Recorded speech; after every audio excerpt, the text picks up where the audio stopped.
Before starting to listen to this book, please subscribe to our channel to support this channel and give the chance to upload more books for bookworms. Today I'm going to read one of the famous books by Brian Tracy, named Eat That Frog. Introduction.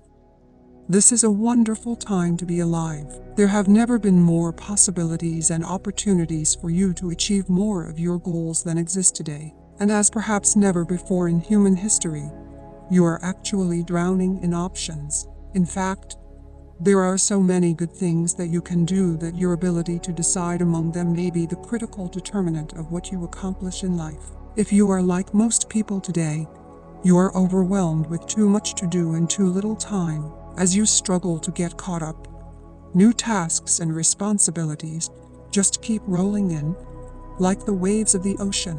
Because of this, you will never be able to do everything you have to do. You will never be caught up. You will always be behind in some of your tasks and responsibilities, and probably in many of them. The need to be selective. For this reason, and perhaps more than ever before, your ability to select your most important task at each moment, and then to get started on that task, and to get it done both quickly and well, will probably have more of an impact on your success than any other quality or skill you can develop. An average person who develops the habit of setting clear priorities and getting important tasks completed quickly will run circles around a genius who talks a lot and makes wonderful plans, but who gets very little done. The truth about frogs. Mark Twain once said that if the first thing you do each morning is to eat a live frog, you can go through the day with the satisfaction of knowing that that is probably the worst thing that is going to happen to you all day long. Your frog is your biggest, most important task, the one you are most likely to procrastinate on if you don't do something about it. It is also the one task that can have the greatest positive impact on your life and results at the moment. The first rule of frog eating is, if you have to eat 2 frogs, eat the ugliest one first. This is another way of saying that, if you have 2 important tasks before you, start with the biggest, hardest and most important task first. Discipline yourself to begin immediately and then to persist until the task is complete before you go on to something else. Think of this as a test. Treat it like a personal challenge. Resist the temptation to start with the easier task. Continually remind yourself that one of the most important decisions you make each day is your choice of what you will do immediately and what you will do later, if you do it at all. The second rule of frog eating is, if you have to eat a live frog at all, it doesn't pay to sit and look at it for very long. The key to reaching high levels of performance and productivity is for you to develop the lifelong habit of tackling your major task first thing each morning. You must develop the routine of eating your frog before you do anything else, and without taking too much time to think about it. Take action immediately. In study after study of men and women who get paid more and promoted faster, the quality of action orientation stands out as the most observable and consistent behavior they demonstrate in everything they do. Successful, effective people are those who launch directly into their major tasks and then discipline themselves to work steadily and single-mindedly until those tasks are complete. In our world, and especially in our business world, you are paid and promoted for getting specific, measurable results. You are paid for making a valuable contribution and especially for making the most important contribution that is expected of you. Failure to execute is one of the biggest problems in organizations today. Many people confuse activity with accomplishment. They talk continually, hold endless meetings and make wonderful plans, but in the final analysis, no one does the job and gets the results required. Develop the habits of success. Your success in life and work will be determined by the kinds of habits that you develop over time. The habit of setting priorities, overcoming procrastination, and getting on with your most important task is a mental and physical skill. As such, this habit is learnable through practice and repetition, over and over again, until it locks into your subconscious mind and becomes a permanent part of your behavior. Once it becomes a habit, it becomes both automatic and easy to do. This habit of starting and completing important tasks has immediate and continuous payoff. You are designed mentally and emotionally in such a way that task completion gives you a positive feeling. It makes you happy. It makes you feel like a winner. Whenever you complete a task of any size or importance, you feel a surge of energy, enthusiasm, and self-esteem. The more important the completed task, the happier, more confident, and powerful you feel about yourself and your world. Important task completion triggers the release of endorphins in your brain. These endorphins give you a natural high. The endorphin rush that follows successful completion of any task makes you feel more positive, personable, creative, and confident. Develop a positive addiction. Here is one of the most important of the so-called secrets of success. It is that you can actually develop a positive addition to endorphins and to the feeling of enhanced clarity, confidence, and competence that they trigger. When you develop this addiction, you will, at an unconscious level, begin to organize your life in such a way that you are continually starting and completing ever more important tasks and projects. You actually become addicted, in a very positive sense, to success and contribution. One of the keys to your living a wonderful life, having a successful career, and feeling terrific about yourself is for you to develop the habit of starting and finishing important jobs.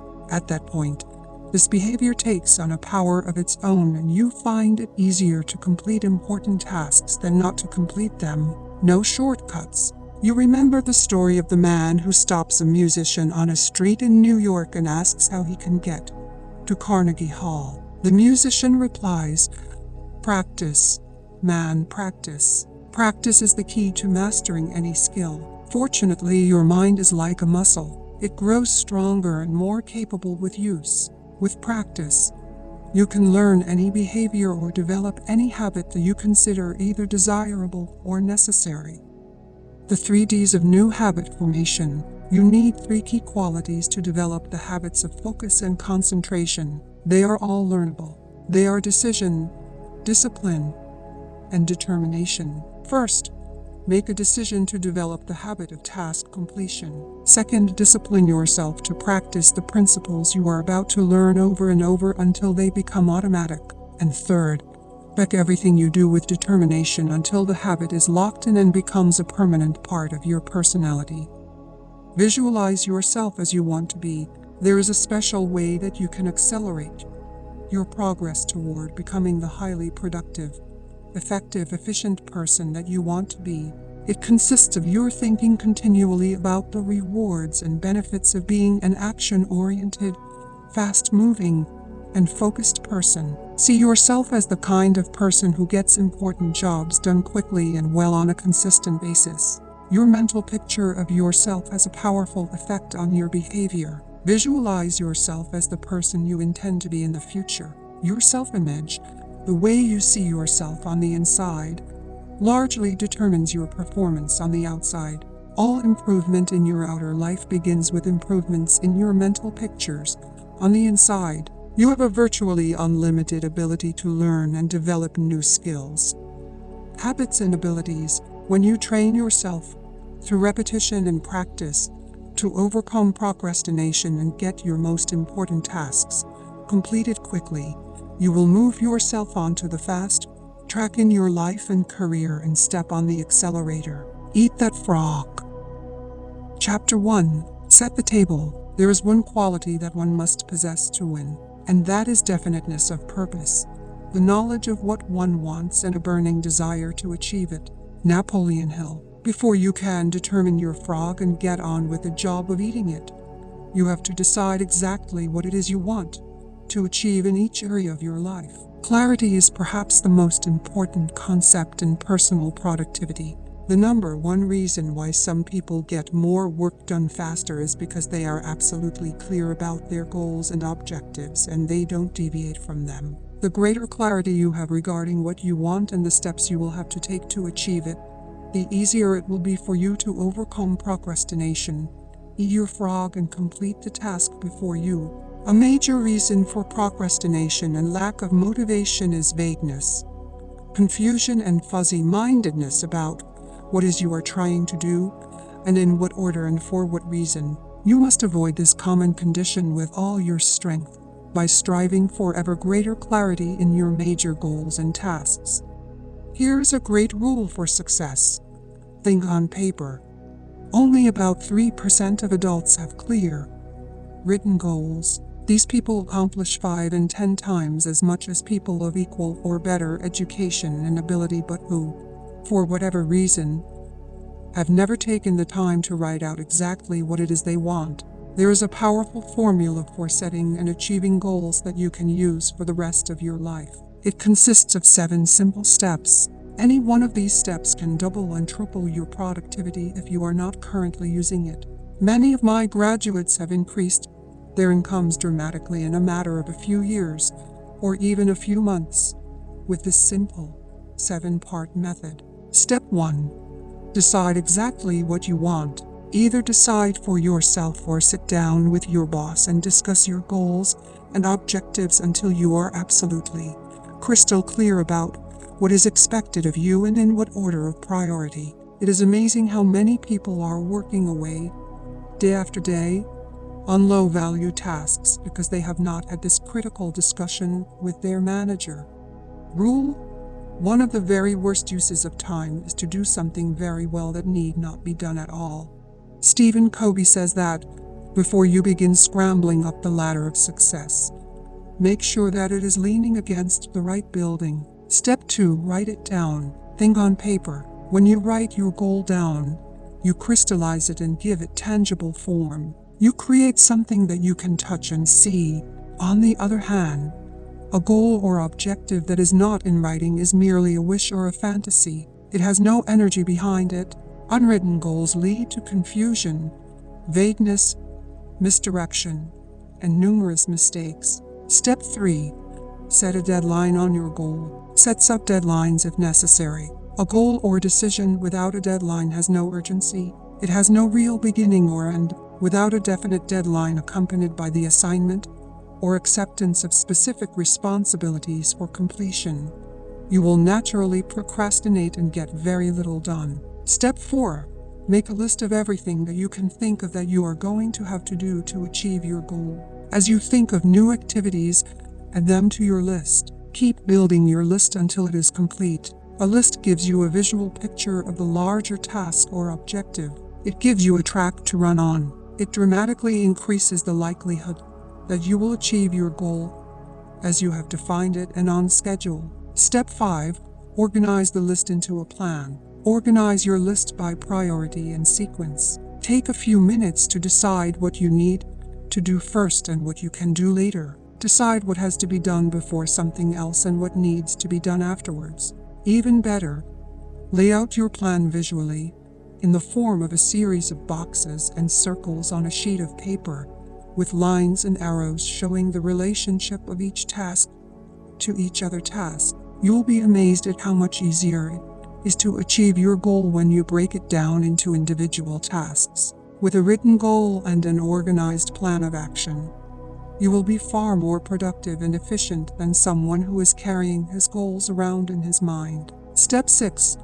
Take action on your plan immediately. Do something. Do anything. An average plan vigorously executed is far better than a brilliant plan on which nothing is done. For you to achieve any kind of success, execution is everything. Step 7. Resolve to do something every single day that moves you toward your major goal. Build this activity into your daily schedule. You may read a specific number of pages on a key subject. You could call on a specific number of prospects or customers. You can engage in a specific period of physical exercise. You can learn a certain number of new words in a foreign language. Whatever it is, you must never miss a day. Keep pushing forward. Once you start moving, keep moving. Don't stop. This discipline alone, can dramatically increase your speed of goal accomplishment and boost your personal productivity. The power of written goals. Clear written goals have a wonderful effect on your thinking. They motivate you and galvanize you into action. They stimulate your creativity, release your energy, and help you to overcome procrastination as much as any other factor. Goals are the fuel in the furnace of achievement. The bigger your goals and the clearer they are, the more excited you become about achieving them. The more you think about your goals, the greater becomes your inner drive and desire to accomplish them. Think about your goals and review them daily. Every morning when you begin, take action on the most important task you can accomplish to achieve your most important goal at the moment. Eat that frog. 1. Take a clean sheet of paper right now and make out a list of 10 goals you want to accomplish in the next year. Write your goals as though a year has already passed, and they are now a reality. Use the present tense, positive and personal case so that they are immediately accepted by your subconscious mind. For example, you would write, I earn X number of dollars per year, or I weigh X number of pounds, or I drive such and such a car. 2. Review your list of 10 goals and select the one goal that, if you achieved it, would have the greatest positive impact on your life. Whatever that goal is, write it on a separate sheet of paper. Set a deadline. Make a plan. Take action on your plan, and then do something every single day that moves you toward that goal. This exercise alone could change your life. Chapter 2. Plan every day in advance. Planning is bringing the future into the present, so you can do something about it now. Alan Lay Keane. You have heard the old question, how do you eat an elephant? Answer, one bite at a time. How do you eat your biggest, ugliest frog? The same way, you break it down into specific step-by-step activities, and then you start on the first one. Your mind, your ability to think, plan and decide, is your most powerful tool for overcoming procrastination and increasing your productivity. Your ability to set your goals, make plans, and take action on them determines the course of your life. The very act of thinking and planning unlocks your mental powers, triggers your creativity, and increases your mental and physical energies. Conversely, as Alex Mackenzie wrote, action without planning is the cause of every failure. Your ability to make good plans before you begin is a measure of your overall competence. The better the plan you have, the easier it is for you to overcome procrastination, to get started, to eat your frog, and then to keep going. Increase your return on energy. One of your top goals at work should be for you to get the highest possible return on your investment of mental, emotional, and physical energy. The good news is that every minute spent in planning saves as many as 10 minutes in execution. It only takes about 10 to 12 minutes for you to plan out your day, but this small investment of time will save you at least 2 hours, 120 minutes in wasted time and diffused effort throughout the day.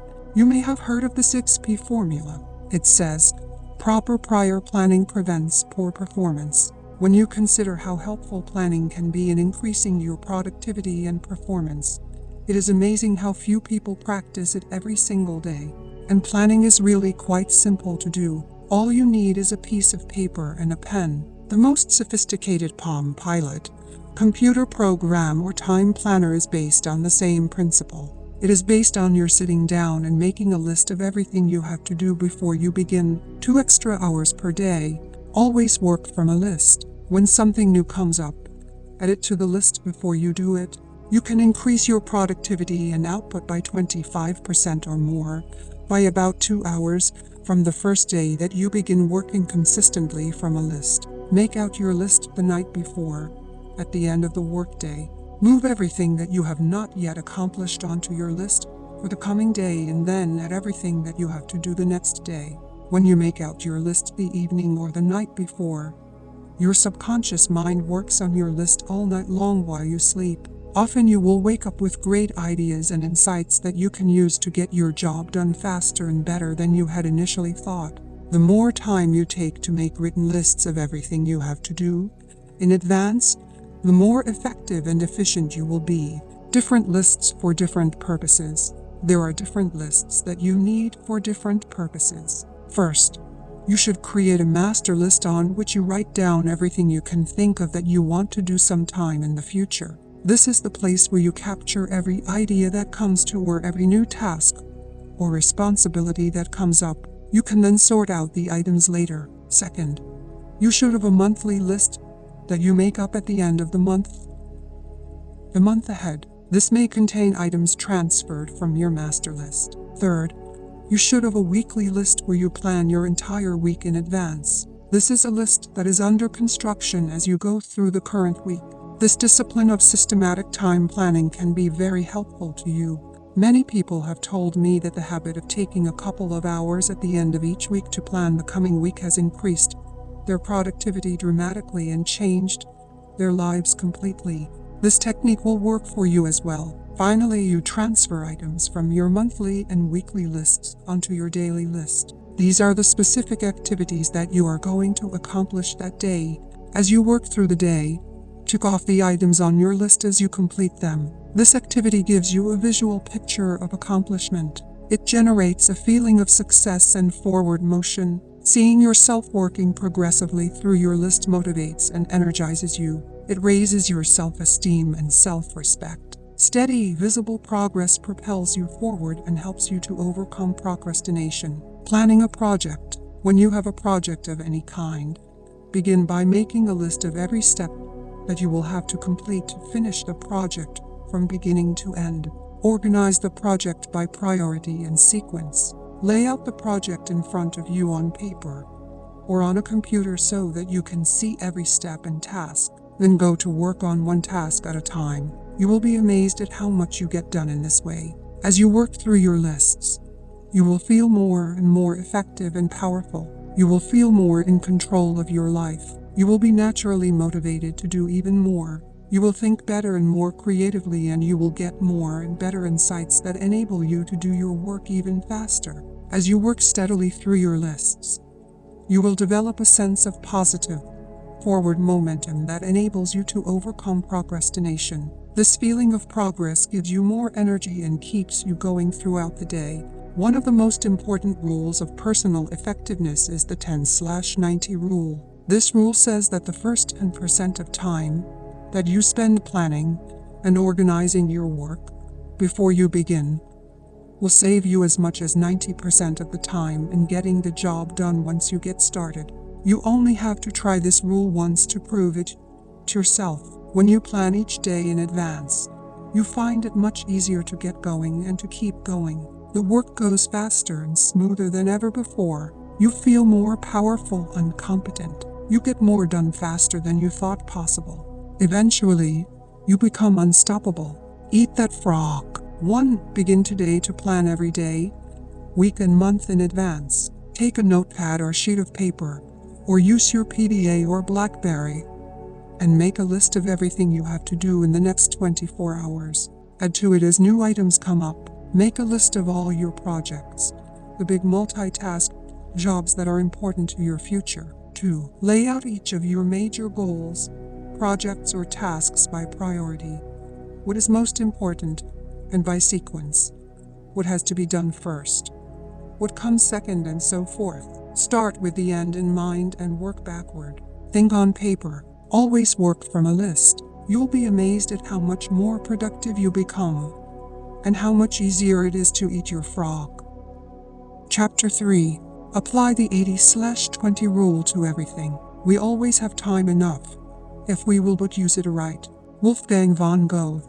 The 80/20 rule is one of the most helpful of all concepts of time and life management. It is also called the Pareto principle after its founder, the Italian economist Vilfredo Pareto, who first wrote about it in 1895. Pareto noticed that people in his society seemed to divide naturally into what he called the vital few, the top 20% in terms of money and influence, and the trivial many, the bottom 80%. He later discovered that virtually all economic activity was subject to this Pareto principle as well. For example, this rule says that 20% of your activities will account for 80% of your results. 20% of your customers will account for 80% of your sales. 20% of your products or services will account for 80% of your profits. 20% of your tasks will account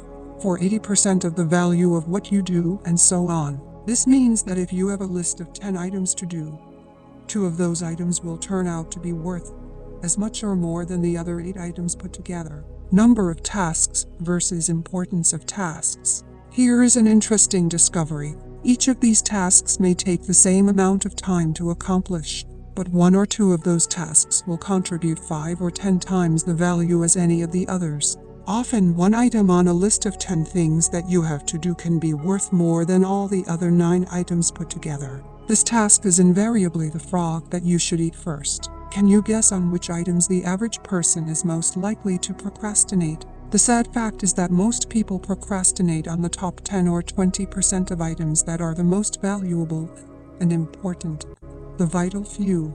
They busy themselves instead with the least important 80%, the trivial many that contribute very little to results. Focus on activities versus accomplishments. You often see people who appear to be busy all day long, but they seem to accomplish very little. This is almost always because they are busy doing things that are of low value, while they procrastinate on the 1 or 2 activities that, if they completed them quickly and well, could make a real difference to their companies and to their careers. The most valuable tasks you can do each day are often the hardest and most complex, but the payoff and rewards for completing these tasks efficiently can be tremendous. For this reason, you must adamantly refuse to work on tasks in the bottom 80% while you still have tasks in the top 20% left to be done. Before you begin work, always ask yourself, is this task in the top 20% of my activities or in the bottom 80%?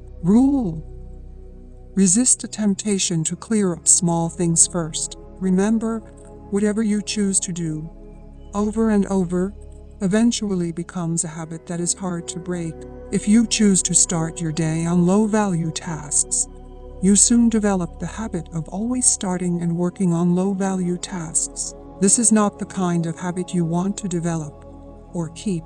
The hardest part of any important task is getting started on it in the first place. Once you actually begin work on a valuable task, you seem to be naturally motivated to continue. There is a part of your mind that loves to be busy working on significant tasks that can really make a difference. Your job is to feed this part of your mind continually. Motivate yourself. Just thinking about starting and finishing an important task motivates you and helps you to overcome procrastination. The fact is that the amount of time required to complete an important job is often the same as the time required to do an unimportant job. The difference is that you get a tremendous feeling of pride and satisfaction from the completion of something valuable and significant. However, when you complete a low-value task, using the same amount of time and energy, you get little or no satisfaction at all. Time management is really life management, personal management. It is really taking control over the sequence of events. Time management is control over what you do next, and you are always free to choose the task that you will do next. Your ability to choose between the important and the unimportant is the key determinant of your success in life and work. Effective, productive people discipline themselves to start on the most important task that is before them. They force themselves to eat that frog, whatever it is. As a result, they accomplish vastly more than the average person and are much happier as a result. This should be your way of working as well. Eat that frog. Make a list of all the key goals, activities, projects, and responsibilities in your life today. Which of them are, or could be, in the top 10% or 20% of tasks that represent, or could represent, 80% or 90% of your results. Resolve today that you are going to spend more and more of your time working in those few areas that can really make a difference in your life and career, and less time on lower value activities. Chapter 4. Consider the consequences. Every man has become great. Every successful man has succeeded in proportion as he has confined his powers to one particular channel. Orson Swett Marden. The mark of the superior thinker is his or her ability to accurately predict the consequences of doing or not doing something. The potential consequences of any task or activity are the key determinants of how important it really is to you and to your company. This way of evaluating the significance of a task is how you determine what your next frog really is. Dr. Edward Banfield of Harvard University, after more than 50 years of research, concluded that long-time perspective is the most accurate single predictor of upward social and economic mobility in America. Long-time perspective turns out to be more important than family background, education, race, intelligence, connections, or virtually any other single factor in determining your success in life and at work. Your attitude toward time, your time horizon, has an enormous impact on your behavior and your choices. People who take the long view of their lives and careers always seem to make much better decisions about their time and activities than people who give very little thought to the future. Rule: long-term thinking improves short-term decision-making. Successful people have a clear future orientation. They think 5, 10, and 20 years out into the future. They analyze their choices and behaviors in the present to make sure that what they are doing today is consistent with the long-term future that they desire. Make better decisions about time in your work. Having a clear idea of what is really important to you in the long term makes it much easier for you to make better decisions about your priorities in the short term. By definition, something that is important has long-term potential consequences. Something that is unimportant has few or no long-term potential consequences. Before starting on anything, you should always ask yourself, what are the potential consequences of doing or not doing this task? Rule: future intent influences and often determines present actions. The clearer you are about your future intentions, the greater influence that clarity will have on what you do in the moment. With a clear long-term vision, you are much more capable of evaluating an activity in the present and to assure that it is consistent with where you truly want to end up.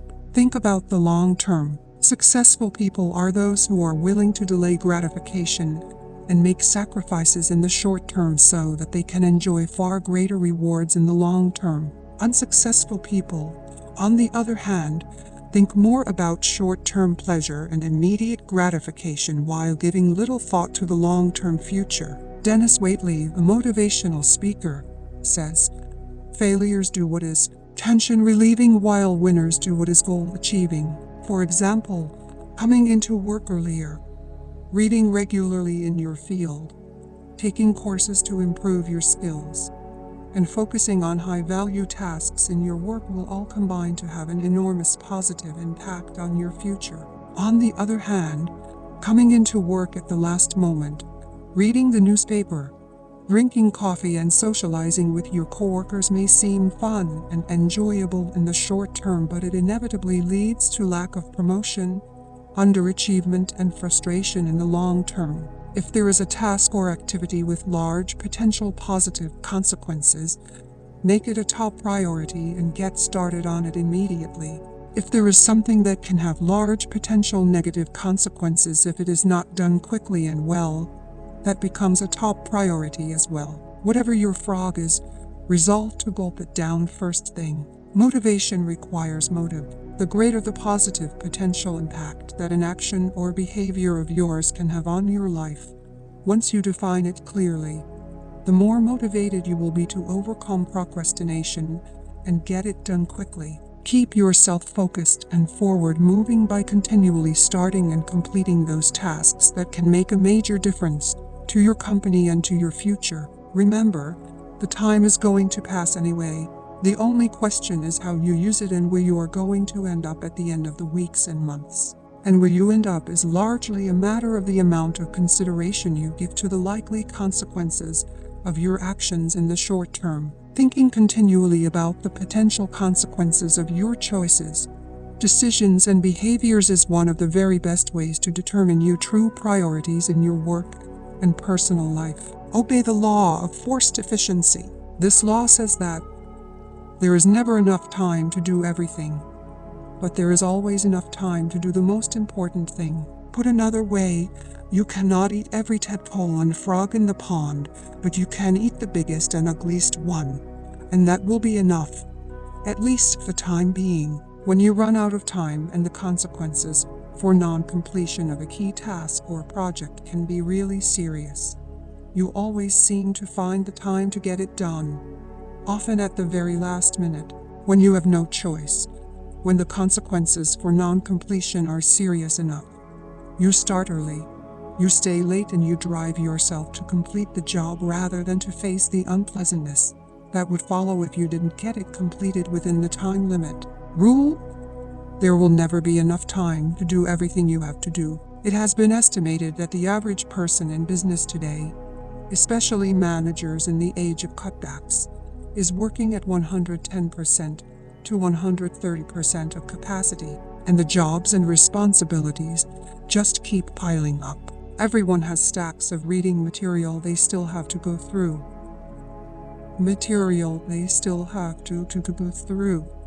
Everyone has stacks of reading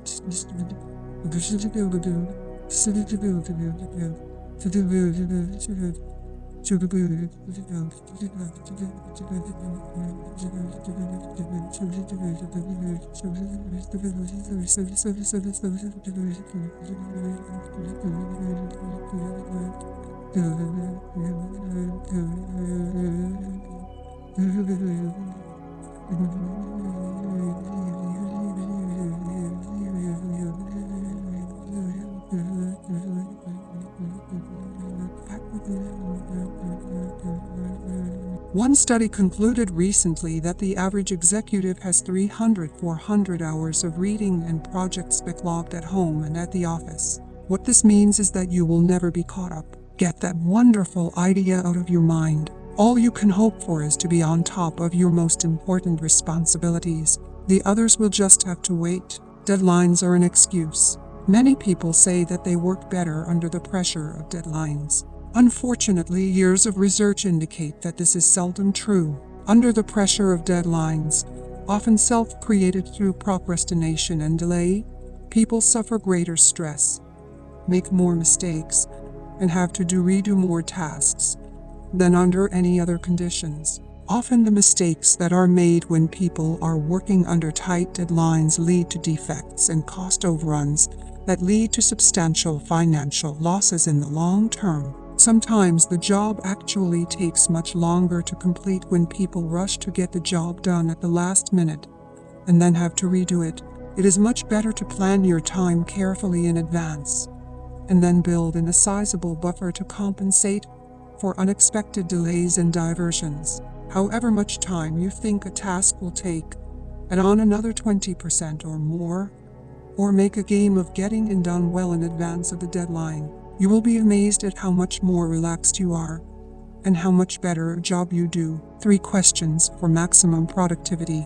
There are 3 questions that you can use on a regular basis to keep yourself focused on getting your most important tasks completed on schedule.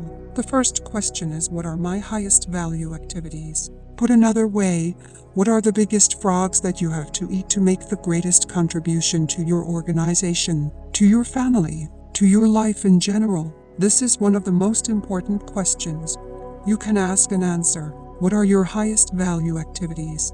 First, think this through for yourself. Then, ask your boss, ask your coworkers and subordinates, ask your friends and family. Like focusing the lens of a camera, you must be crystal clear about your highest value activities before you begin work. The second question you can ask continually is, what can I and only I do that, if done well, will make a real difference? This question comes from Peter Drucker, the management guru. It is one of the best of all questions for achieving personal effectiveness. What can you and only you do that, if done well, can make a real difference? This is to find something that only you can do. If you don't do it, it won't be done by someone else. But if you do it, and you do it well, it can really make a difference to your life and your career. What is this particular frog for you? Every hour of every day, you can ask yourself this question, and there will be a specific answer. Your job is to be clear about the answer and then to start and work on this task before anything else. The third question you can ask is, what is the most valuable use of my time right now? What is my biggest frog of all at this moment? This is the core question of time management. Answering this question correctly is the key to overcoming procrastination and becoming a highly productive person. Every hour of every day, there is some task that is the most valuable use of your time at that moment. Your job is to ask yourself this question over and over again, and to always be working on the answer to it, whatever it is. Do first things first and second things not at all. As Goethe said, the things that matter most must never be at the mercy of the things that matter least. The more accurate your answers to these questions, the easier it will be for you to set clear priorities, to overcome procrastination, and to get started on that one activity that represents the most valuable use of your time. Eat that frog. 1. Review your list of tasks, activities, and projects regularly. Continually ask yourself, which one project or activity, if I did it in an excellent and timely fashion, would have the greatest positive consequences in my work or personal life? 2. Determine the most important things you could be doing every hour of every day, and then discipline yourself to work continually on the most valuable use of your time. What is this for you right now? Whatever it is that can help you the most. Set it a goal, make a plan to achieve it, and go to work on your plan immediately. Remember the wonderful words of Go. Just begin and the mind grows heated. Continue, and the task will be completed. Chapter 5. Practice creative procrastination. Make time for getting big tasks done every day. Plan your daily workload in advance. Single out the relatively few small jobs that absolutely must be done immediately in the morning. Then go directly to the big tasks and pursue them to completion. Boardroom reports. Creative procrastination is one of the most effective of all personal performance techniques. It can change your life. The fact is that you can't do everything that you have to do. You have to procrastinate on something. Therefore, procrastinate on small tasks. Put off eating smaller, less ugly frogs. Eat the biggest and ugliest frogs before anything else. Do the worst first. Everyone procrastinates. The difference between high performers and low performers is largely determined by what they choose to procrastinate on. Since you must procrastinate anyway, decide today to procrastinate on low-value activities. Decide to procrastinate, outsource. Delegate and eliminate those activities that don't make much of a contribution to your life in any case. Get rid of the tadpoles and focus on the frogs. Priorities versus posteriorities. Here is a key point. To set proper priorities, you must set posteriorities as well. A priority is something that you do more of and sooner, while a posteriority is something that you do less of and later, if at all. Rule: you can only get your time and your life under control to the degree to which you discontinue lower value activities. One of the most powerful of all words in time management is the word no. Say it politely and courteously. Say it clearly so that there are no misunderstandings. Say it regularly, as a normal part of your time management vocabulary. Say no to anything that is not a high-value use of your time and your life. Say no graciously but firmly to avoid agreeing to something against your will. Say it early and say it often. Remember that you have no spare time. As we say, your dance card is full. For you to do something new, you must complete or stop doing something old. Getting in requires getting out. Picking up means putting down. Creative procrastination is the act of thoughtfully and deliberately deciding upon the exact things you are not going to do right now, if ever. Procrastinate on purpose. Most people engage in unconscious procrastination. They procrastinate without thinking about it. As a result, they procrastinate on the big, valuable, important tasks that can have significant long-term consequences to their lives and careers. You must avoid this common tendency at all costs. Your job is to deliberately procrastinate on those tasks that are of low value so that you have more time for those tasks that can make a big difference in your life and work. Continually review your duties and responsibilities to identify those time-consuming tasks and activities that you can abandon with no real loss. This is an ongoing responsibility for you that never ends. For example, a friend of mine, when he was single, was an avid golfer. He liked to golf 3 and 4 times a week, 3 to 4 hours each time. Over a period of years, he started a business, got married and had 2 children, but he still played golf 3 to 5 times a week until he finally realized that his time on the golf course was causing him enormous stress at home and at the office. It was only by abandoning most of his golf games that he could get his life back under control. Set priorities on time-consuming activities. Continually review your life and work to find those time-consuming tasks and activities that you can abandon with no real loss. Cut down on television watching and spend the time saved with your family, or reading or exercising, or doing something that enhances the quality of your life. Look at your work activities and identify the tasks that you could delegate or eliminate to free up more time for the work that really counts. Begin today to practice creative procrastination, to set priorities wherever and whenever you can. This decision alone can enable to get your time and your life under control. Eat that frog. Practice zero-based thinking on every part of your life.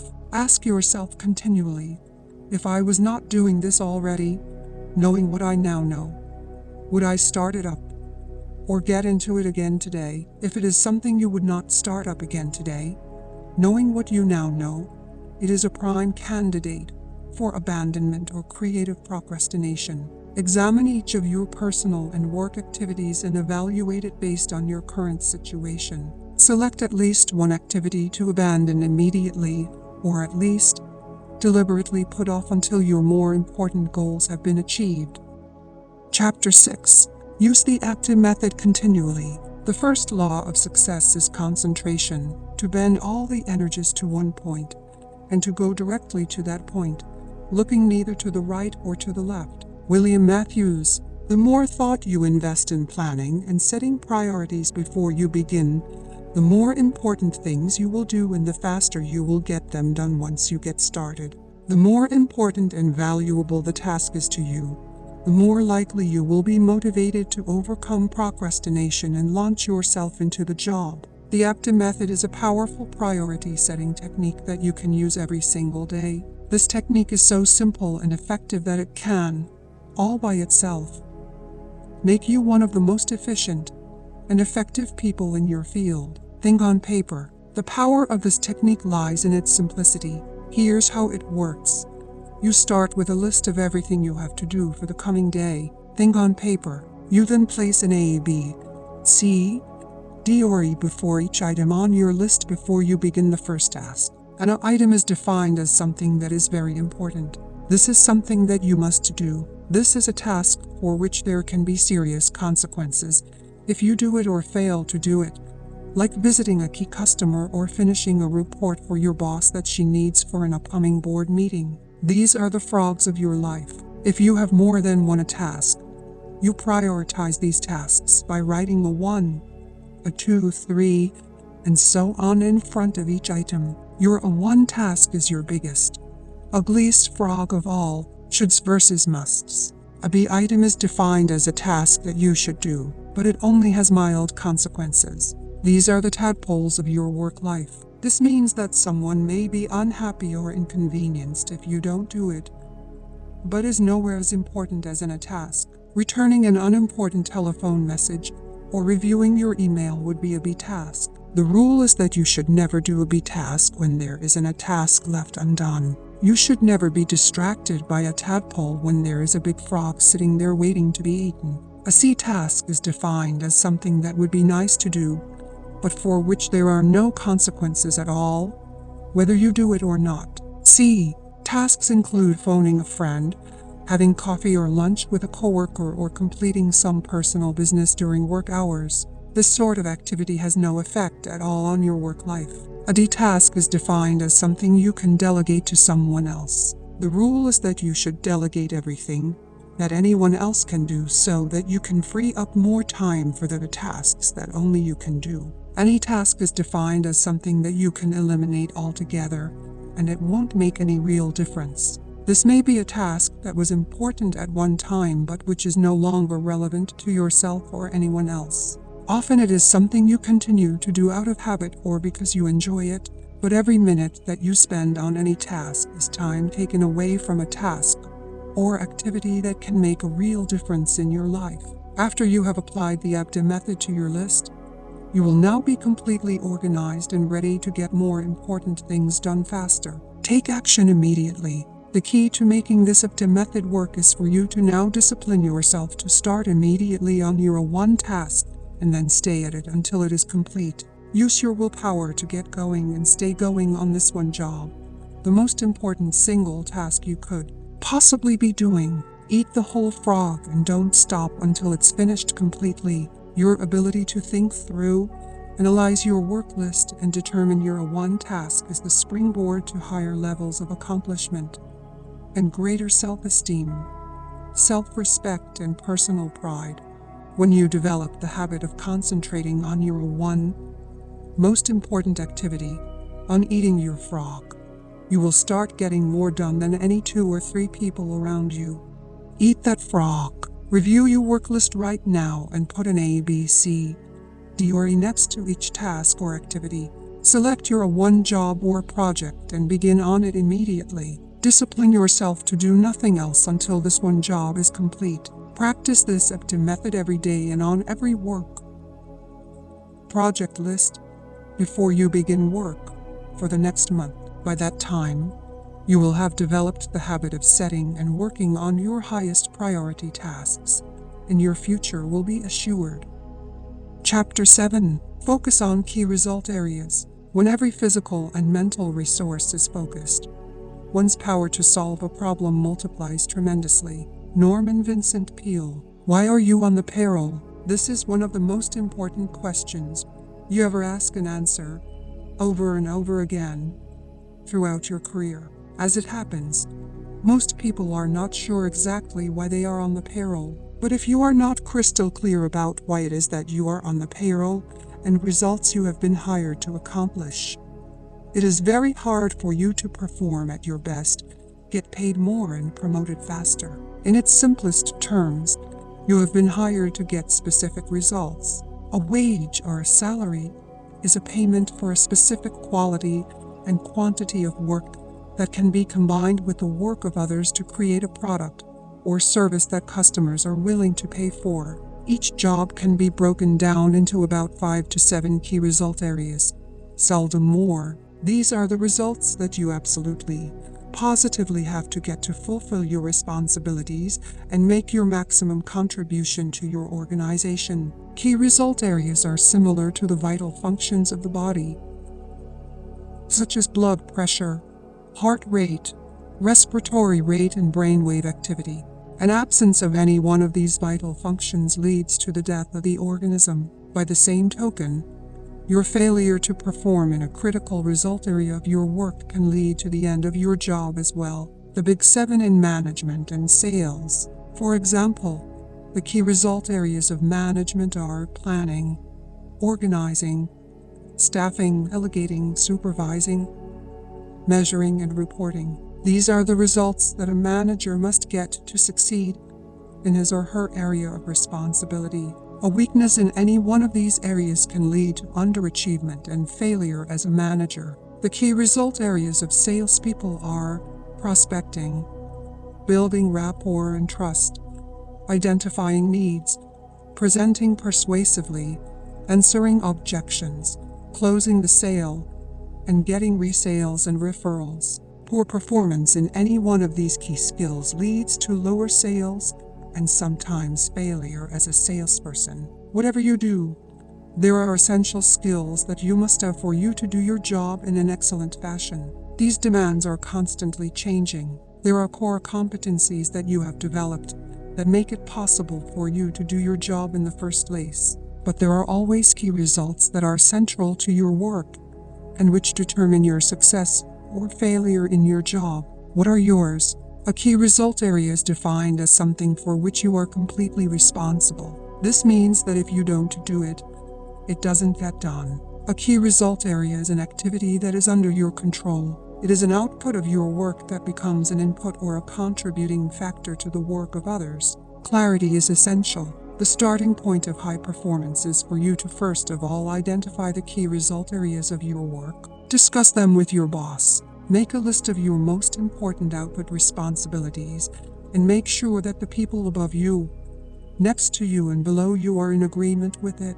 For example, for a salesperson, opening new accounts is a key result area. This activity is the key to the entire sales process. Closing a sale is a key result area. When the sale is made, it triggers the activities of many other people to produce and deliver the product or service. For a company owner or key executive, negotiating a bank loan is a key result area. Hiring the right people and delegating effectively are both key result areas. For a receptionist or secretary, typing a letter or answering the phone and transferring the caller quickly and efficiently are defined as key result areas. The employee's ability to perform these tasks quickly and efficiently largely determines her pay and promotability. Give yourself a grade. Once you have determined your key result areas, the second step is for you to grade yourself on a scale of 1-10 in each of those areas. Where are you strong and where are you weak? Where are you getting excellent results? And where are you underperforming? Rule: your weakest key result area sets the height at which you can use all your other skills and abilities. This rule says that you could be exceptional in 6 out of 7 key result areas but really poor in the 7th. And your poor performance in the 7th area will hold you back and determine how much you achieve with all your other skills. This weakness will act as a drag on your effectiveness and be a constant source of friction and frustration. For example, delegating is a key result area for a manager. This skill is the key leverage point that enables a manager to manage, to get results through others. A manager who cannot delegate properly is held back from using all his or her other skills at their maximum level of effectiveness. Poor delegation skills alone can lead to failure in the job.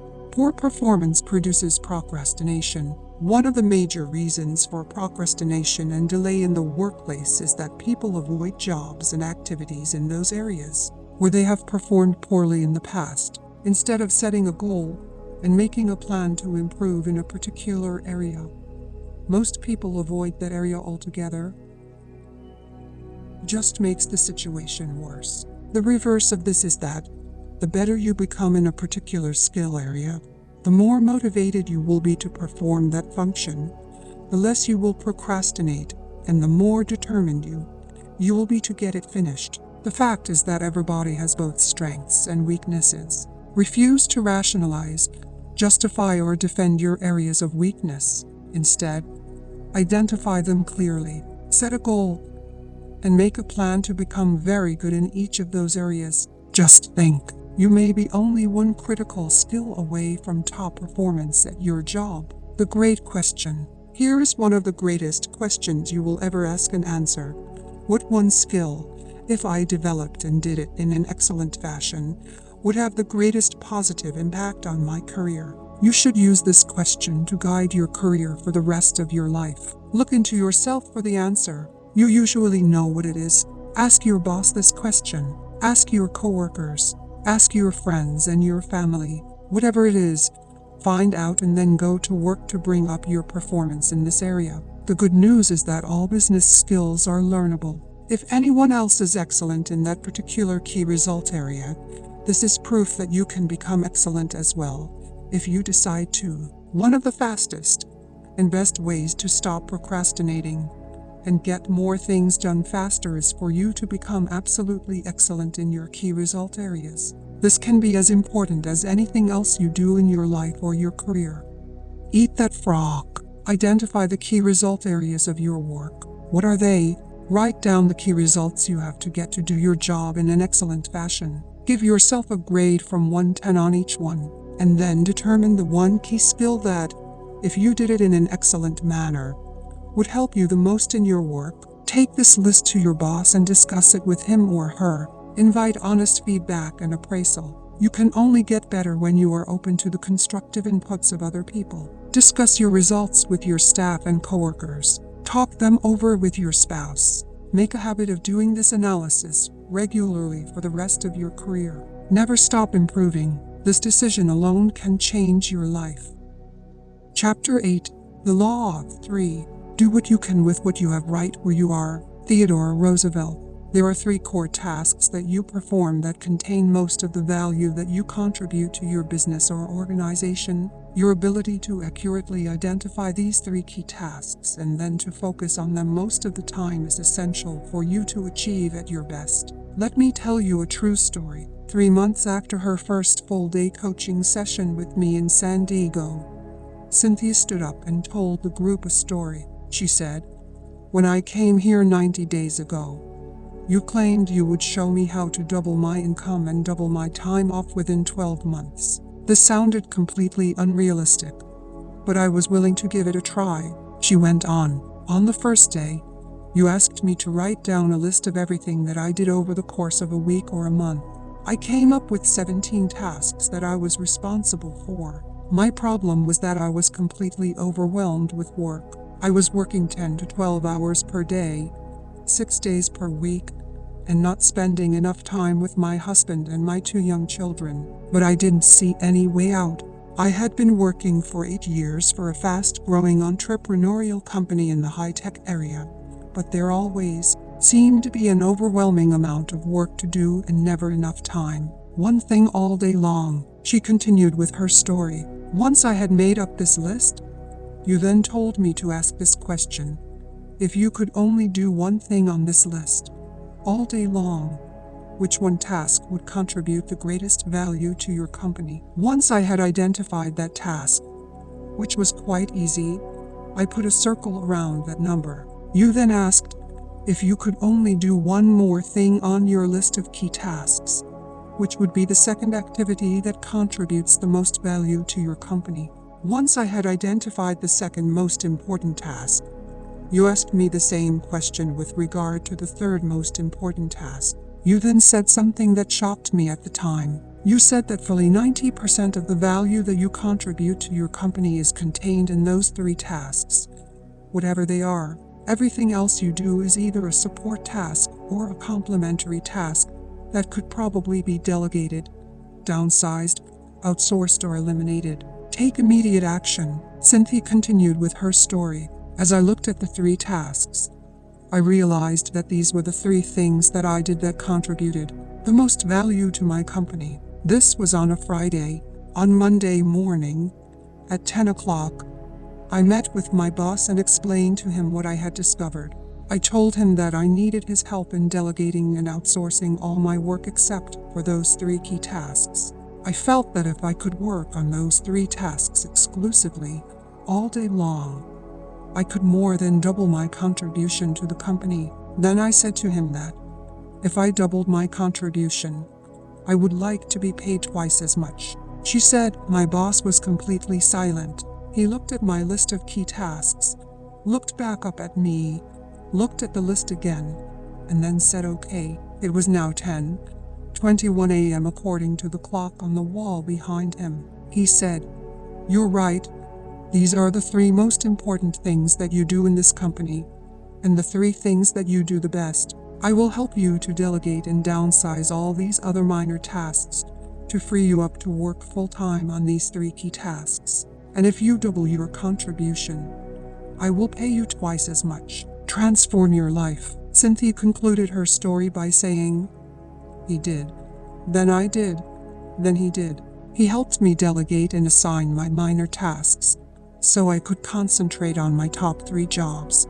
As a result, I doubled my output over the next 30 days, and he doubled my income." She said, "I had been working very hard for more than 8 years, and I doubled my income in less than 1 month by focusing all my time and energy on my 3 key tasks. Not only that, instead of working 10 and 12-hour days, I worked from 8:00 to 5:00 and spend time in the evenings and on the weekends with my husband and my children. Focusing on my key tasks has transformed my life."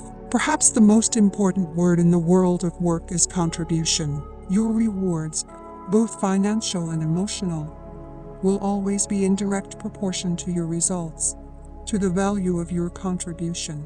If you want to increase your rewards, you must focus on increasing the value of what you do. You must dedicate yourself to contributing more results to your company. And there are always 3 key tasks that contribute the most. The quick list method. Here is an exercise that we give to our coaching clients very early in the process. We give them a sheet of paper and then ask them, in 30 seconds, write down your 3 most important goals in life. Right now, what we have found is that when you only have 30 seconds to write your 3 most important goals, your answers will be as accurate as if you had 30 minutes or 3 hours. Your subconscious mind seems to go into a form of hyperdrive, and your 3 most important goals will pop out of your head and onto the paper, often to the surprise of the person doing the exercise. In 80% or more of cases, the 3 common goals that most people have are: first, a financial and career goal; second, a family or personal relationship goal; and third, a health or a fitness goal. And this is as it should be. These are the 3 most important areas of life. If you give yourself a grade on a scale of 1 to 10, with 1 being the lowest and 10 being the highest, and apply this scale to each of these 3 areas, you can immediately identify where you are doing well in life and where you need some improvement. Try it yourself and see. Give this test to your spouse or your children. The answers can be quite revealing. Later in our coaching program, we expand this exercise by asking the following questions. 1. What are your 3 most important business or career goals right now? 2. What are your 3 most important family or relationship goals right now? 3. What are your 3 most important financial goals right now? 4. What are your 3 most important health goals right now? 5. What are your 3 most important personal and professional development goals right now? 6. What are your 3 most important social and community goals right now? 7. What are your 3 biggest problems or concerns in life right now? When you force yourself to ask and answer these questions in 30 seconds or less, you will often be amazed at the answers. Whatever your answers, they will usually be an accurate snapshot of your true situation in life at the moment. These answers will tell you what is really important to you, why you are setting goals and priorities, getting organized, concentrating single-mindedly on 1 task at a time, and disciplining yourself to complete your most important tasks. You must never forget that your ultimate goal is to live a long, happy and healthy life. Time management is a means to an end. The main reason that you develop time management skills is so that you can get everything that is really important in your work completed, so that you can free up more and more time to do the things in your personal life that give you the greatest happiness and satisfaction. Fully 85% of your happiness in life will come from happy relationships with other people, especially those closest to you and the members of your family. The critical determinant of the quality of your relationships is the amount of time that you spend face to face with the people you love and who love you in return. The purpose of time management skills, of eating that frog and getting more done in less time, is to enable you to spend more face time with the people you care about, doing the things that give you the greatest amount of joy in life. Rule: it is quality of time at work that counts and quantity of time at home that matters. Work all the time you work to keep your life in balance. You should resolve to work all the time you work. When you go to work, put your head down and work the whole time. Start a little earlier, stay a little later, and work a little harder. Don't waste time. Every minute that you spend in idle chit-chat with coworkers is time taken away from the work that you must accomplish if you want to keep your job. Even worse, time that you waste at work often has to be taken away from the members of your family. You either have to stay late or take work home and work in the evenings. By not working effectively and efficiently during your workday, you create unnecessary stress, and you deprive the members of your family of the very best person you can possibly be. There is a story of a little girl who goes to her mother and asks, "Mommy, why does Daddy bring a briefcase full of work home each night and never spends any time with the family?" The mother replies sympathetically, "Well, honey, you have to understand. Daddy can't get his work done at the office, so he has to bring it home and get caught up here. The little girl then asks, if that's the case, why don't they put him in a slower class? Balance is not an option. One of the most famous sayings of the ancient Greeks was moderation in all things. You need balance between your work and your personal life. You need to set priorities at work and concentrate on your most valuable tasks. At the same time, you must never lose sight of the fact that the reason for working efficiently is so that you can enjoy a higher quality of life at home with your family. Sometimes people come up to me and ask, how do I achieve balance between my work and my home life? I ask them in return, how often does a tightrope walker balance when he is on the high wire? After a few seconds of thinking, they almost always say, all the time. I say, that is the same situation with balance between family and home life. You have to do it all the time. You never reach a point where you have attained it perfectly. You have to work at it. Your goal should be to perform at your very best at work, to get the very most done and enjoy the very highest level of rewards possible for you in your career. Simultaneously, you always remember to smell the flowers along the way. Never lose sight of the real reasons why you work as hard as you do, and why you are so determined to accomplish the very most with the time that you invest. The more time you spend face to face with the people you love, the happier you will be. Eat that frog. Determine the 3 most important things that you do in your work. Ask, if I could only do one thing all day long, which one task contributes the greatest value to my career? Do this exercise 2 more times. Once you have identified your big 3, concentrate on them single-mindedly all day long. Identify your 3 most important goals in life. In each area, organize them by priority. Make plans for their accomplishment, and work on your plans every single day. You will be amazed at what you achieve in the months and years ahead. Chapter 9. Prepare thoroughly before you begin. No matter what the level of your ability, you have more potential than you can ever develop in a lifetime. James T. McKay. One of the best ways for you to overcome procrastination and more things done faster is for you to have everything you need at hand before you begin. When you are fully prepared, you are like a cocked gun or an archer with an arrow pulled back taut in the bow. You just need one small mental push to get started on your highest value tasks. This is like getting everything ready to prepare a complete meal, such as eating a big frog. You get all the ingredients out on the counter in front of you and then begin putting the dinner together, one step at a time. Begin by clearing off your desk or workspace so that you only have one task in front of you. If necessary, put everything on the floor or on the table behind you. Gather all the information, reports, details, papers, and work materials that you will require to complete the job. Have them at hand so you can reach them without getting up or moving. Be sure that you have all writing materials, computer disks, access codes, email addresses, and everything else you need to start and continue working until the job is done. Set up your work area so that it is comfortable, attractive, and conducive to working for long periods. Especially make sure that you have a comfortable chair that supports your back and allows your feet to sit flat on the floor. Create a comfortable workspace. The most productive people take the time to create a work area where they enjoy spending time. The cleaner and neater your work area before you begin, the easier it is for you to get started and keep going. One of the great techniques for overcoming procrastination, eating frogs, is for you to get everything completely ready that you need to work in advance. When everything is laid out in order and sequence, you feel much more like getting on with the job. Get on with the job.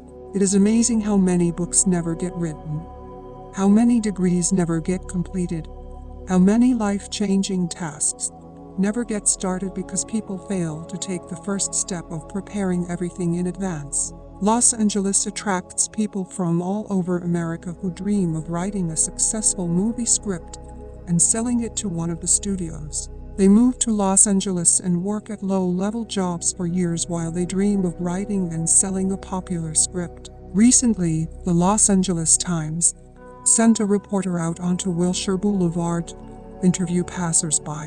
When people came along, he asked them one question: "How is your script coming?" 3 out of 4 passers-by replied, "Almost done." The sad fact is that almost done probably meant not yet started. Don't let this happen to you. Launch toward your dreams. Once you have completed your preparations, it is essential that you launch immediately toward your goals. Get started. Do the first thing, whatever it is. My personal rule is get it 80% right and then correct it later. Run it up the flagpole and see if anyone salutes. Don't expect perfection the first time, or even the first few times. Be prepared to fail over and over before you get it right. The biggest enemies we have to overcome on the road to success are not lack of ability or opportunity, but fears of failure and rejection, and the doubts that they trigger. The only way to overcome your fears is to do the thing you fear. And as Emerson wrote, the death of fear is certain. Wayne Gretzky, the great hockey player, once said, "You miss every shot you don't take." Once you have completed your preparations, have the courage to take the first action, and everything else will follow from that. The way you develop the courage you need is to act as if you already had the courage, and behave accordingly. Take the first step. When you sit down, with everything in front of you ready to go, assume the body language of high performance. Sit up straight. Sit forward and away from the back of the chair. Carry yourself as though you were an efficient, effective, high-performing personality. Then, pick up the first item and say to yourself, "Let's get to work," and plunge in. And once you've started, keep going until the job is finished. Eat that frog. 1. Take a good look at your desk or office, both at home and at the office. Ask yourself, what kind of a person works in an environment like that? The cleaner and neater your work environment, the more positive, productive, and confident you feel. 2. Resolve today to clean up your desk and office completely so that you feel effective, efficient, and ready to get going each time you sit down to work. Chapter 10. Take it one old barrel at a time. Persons with comparatively moderate powers will accomplish much if they apply themselves wholly and indefatigably to one thing at a time. Samuel Smiles. There is an old saying that, by the yard it's hard, but inch by inch, anything's a cinch. One of the best ways to overcome procrastination is for you to get your mind off the huge task in front of you and focus on a single action that you can take. One of the best ways to eat a large frog is for you to take it one bite at a time. Confucius wrote that, "A journey of 1,000 leagues begins with a single step." This is a great strategy for overcoming procrastination and getting more things done faster. Crossing a great desert. Many years ago, driving an old Land Rover, I crossed the heart of the Sahara Desert, the Tanazaruf, deep in modern-day Algeria. By that time, the desert had been abandoned by the French for years and the original refueling stations were empty and shuttered. The desert was 500 miles across in a single stretch, without water, food, a blade of grass, or even a fly. It was totally flat, like a broad yellow sand parking lot that stretched to the horizon in all directions. More than 1,300 people had perished in the crossing of that stretch of the Sahara in previous years. Often drifting sands had obliterated the track across the desert and the travelers had gotten lost in the night, never to be found again alive. To counter this lack of features in the terrain as you crossed that flat wasteland, the French had marked the track with black, 55-gallon oil drums, 5 kilometers apart, which was exactly the curvature of the earth. Because of this, wherever you were in the daytime, you could see 2 oil barrels, the one you had just passed and the one 5 kilometers ahead. And that was all you needed to stay on course. All you had to do was to steer for the next oil barrel. As a result, we were able to cross the biggest desert in the world by simply taking it one oil barrel at a time. Take it one step at a time. In the same way, you can accomplish the biggest task in your life by disciplining yourself to take it just one step at a time. Your job is to go as far as you can see. You will then see far enough to go further. To accomplish a great task, you must step out in faith and have complete confidence that your next step will soon become clear to you. Remember the wonderful advice: leap and the net will appear. A great life, a great career is built by performing one task at a time, quickly and well, and then going on to the next task. Financial independence is achieved by saving a little money every single month, year after year. Health and fitness are accomplished by just eating a little less and exercising a little more. Day after day and month after month, you can overcome procrastination and accomplish extraordinary things by just taking the first step, by getting started toward your goal, and by then taking it one step, one old barrel at a time. Eat that frog. Select any goal, task, or project in your life where you have been procrastinating, and make a list of all the steps you will need to take to eventually complete the task. Then take just one step immediately.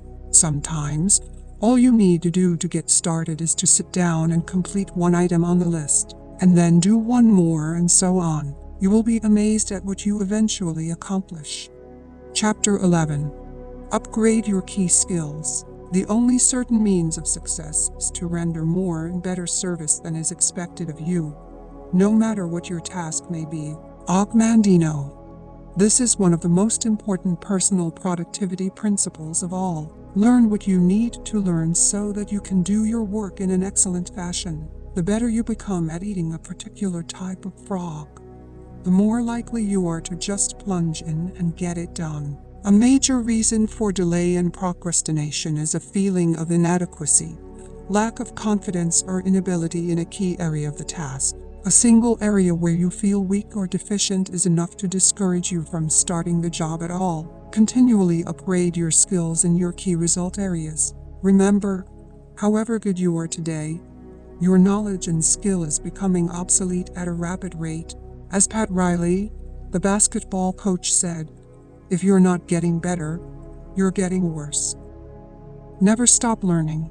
One of the most helpful of all time management techniques is for you to get better at your key tasks. Personal and professional improvement is one of the best time savers there is.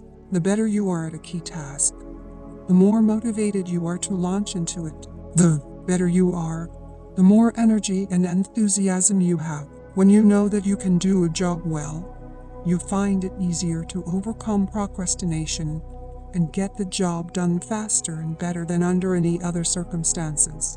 One piece of information or one additional skill can make an enormous difference in your ability to do the job well.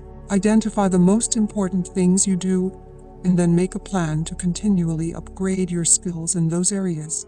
Rule: continuous learning is the minimum requirement for success in any field. Refuse to allow a weakness or a lack of ability in any area to hold you back. Everything is learnable, and what others have learned, you can learn as well. When I began to write my first book, I was discouraged because I could only use the hunt and peck method of typing. I soon realized that I had to learn to touch type if I was ever going to write and rewrite a 300-page book. So I bought a touch typing program for my computer and practiced for 20 to 30 minutes every day for 3 months. By the end of that time, was typing 40-50 words per minute. With this additional skill, I have been able to write more than 40 books that have now been published all over the world.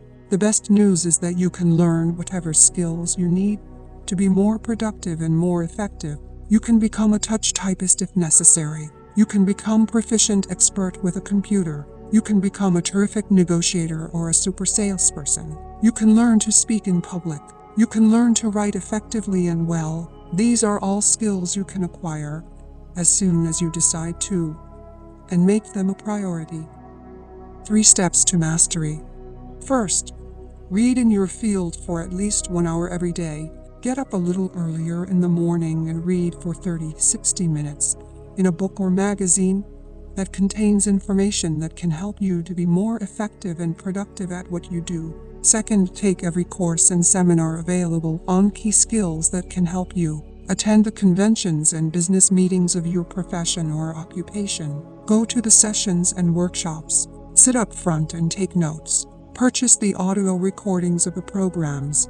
Dedicate yourself to becoming one of the most knowledgeable and competent people in your field. Third, listen to audio programs in your car. The average car owner sits behind the wheel 1,000 hours each year while driving from place to place.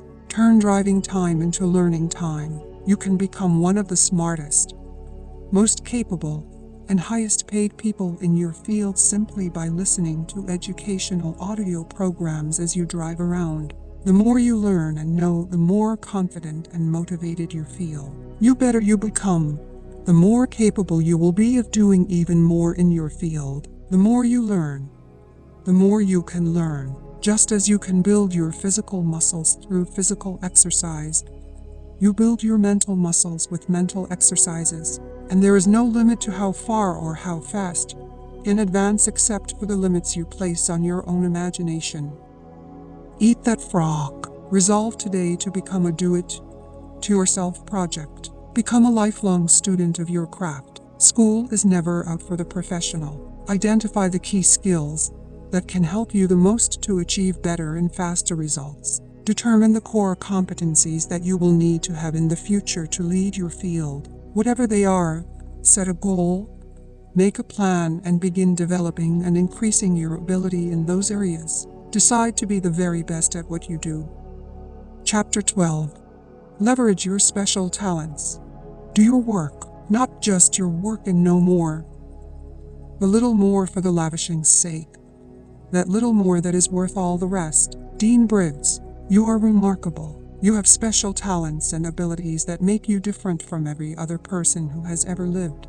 There are frogs you can eat, or learn to eat, that can make you one of the most important people in your business or organization. There are certain things that you can do, or that you can learn to do, that can make you extraordinarily valuable to yourself and to others. Your job is to identify your special areas of uniqueness, and then to commit yourself to becoming very good in those areas. Increase your earning ability. Your most valuable asset in terms of cash flow is your earning ability. Your ability to work enables you to bring tens of thousands of dollars into your life every year by simply applying your knowledge and skills to your world. This is your ability to eat specific frogs faster and better than others. You could lose everything you own, your house, your car, your job, your bank account. But as long as you still had your earning ability, you could make it all back and more besides. Take stock of your unique talents and abilities on a regular basis. You do especially well. What are you good at? What do you do easily and well that is difficult for other people? Looking back at your career, what has been most responsible for your success in life and work to date? What have been the most significant frogs you have eaten in the past?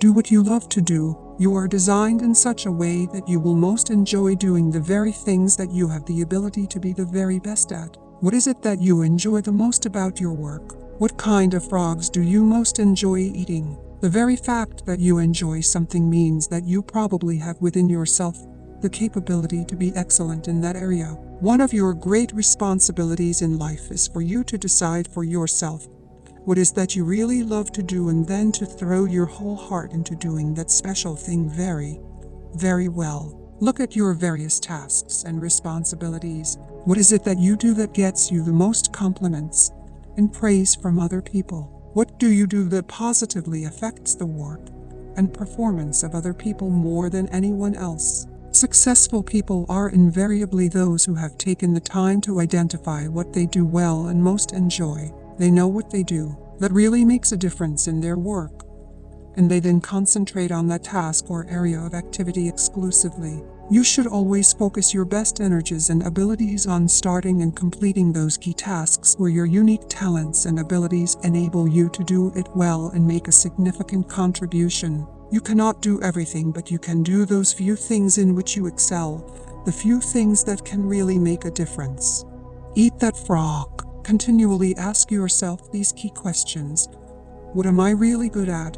What do I enjoy the most about my work? What has been most responsible for my success in the past? If I could do any job at all, what job would it be?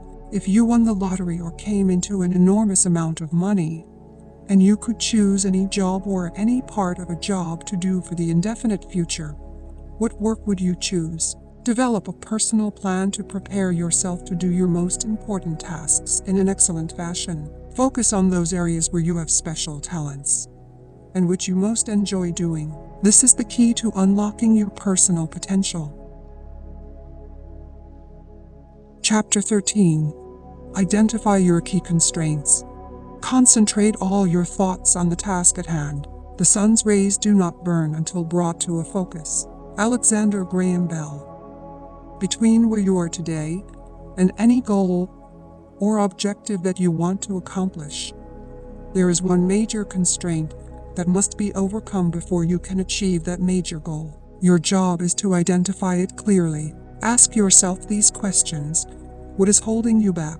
What sets the speed at which you achieve your goals? What determines how fast you move from where you are to where you want to go? What stops you or holds you back from eating the frogs that can really make a difference? Why aren't you at your goal already? These are some of the most important questions you will ever ask and answer, achieving high levels of personal productivity and effectiveness. Whatever you have to do, there is always a limiting factor that determines how quickly and well you get it done. Your job is to study the task and identify the limiting factor or constraint within it. You must then focus all of your energies on alleviating that single choke point. Identify the limiting factor in virtually every task. Large or small, there is a single factor that sets the speed at which you achieve the goal or complete the job. What is it?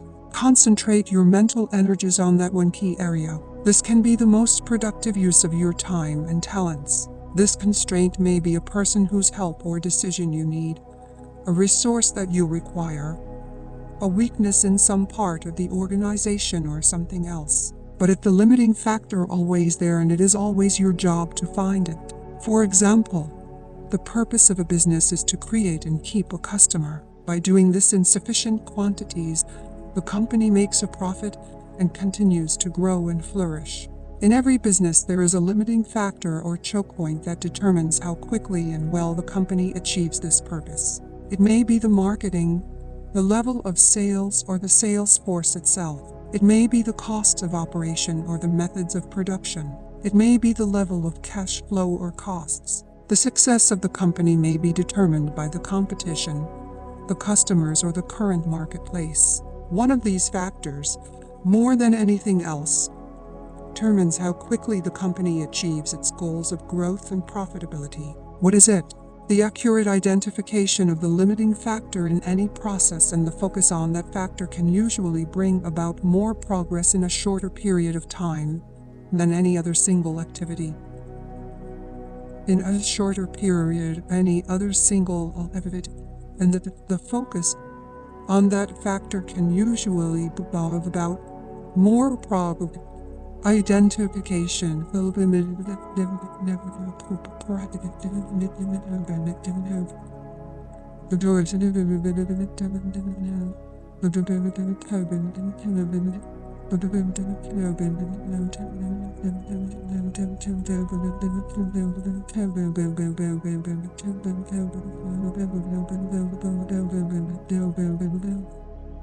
The 80/20 rule applied to constraints. The 80/20 rule also applies to the constraints in your life and in your work. What this means is that 80% of the constraints, the factors that are holding you back from achieving your goals, are internal. They are within yourself, within your own personal qualities, abilities, habits, disciplines, or competencies, or they are contained within your own company or organization. Only 20% of the limiting factors are external to you or to your organization. Only 20% are on the outside, in the form of competition, markets, governments, or other organizations. Your key constraint can be something small and not particularly obvious. Sometimes it requires that you make a list of every step in the process and examine every activity to determine exactly what it is that is holding you back.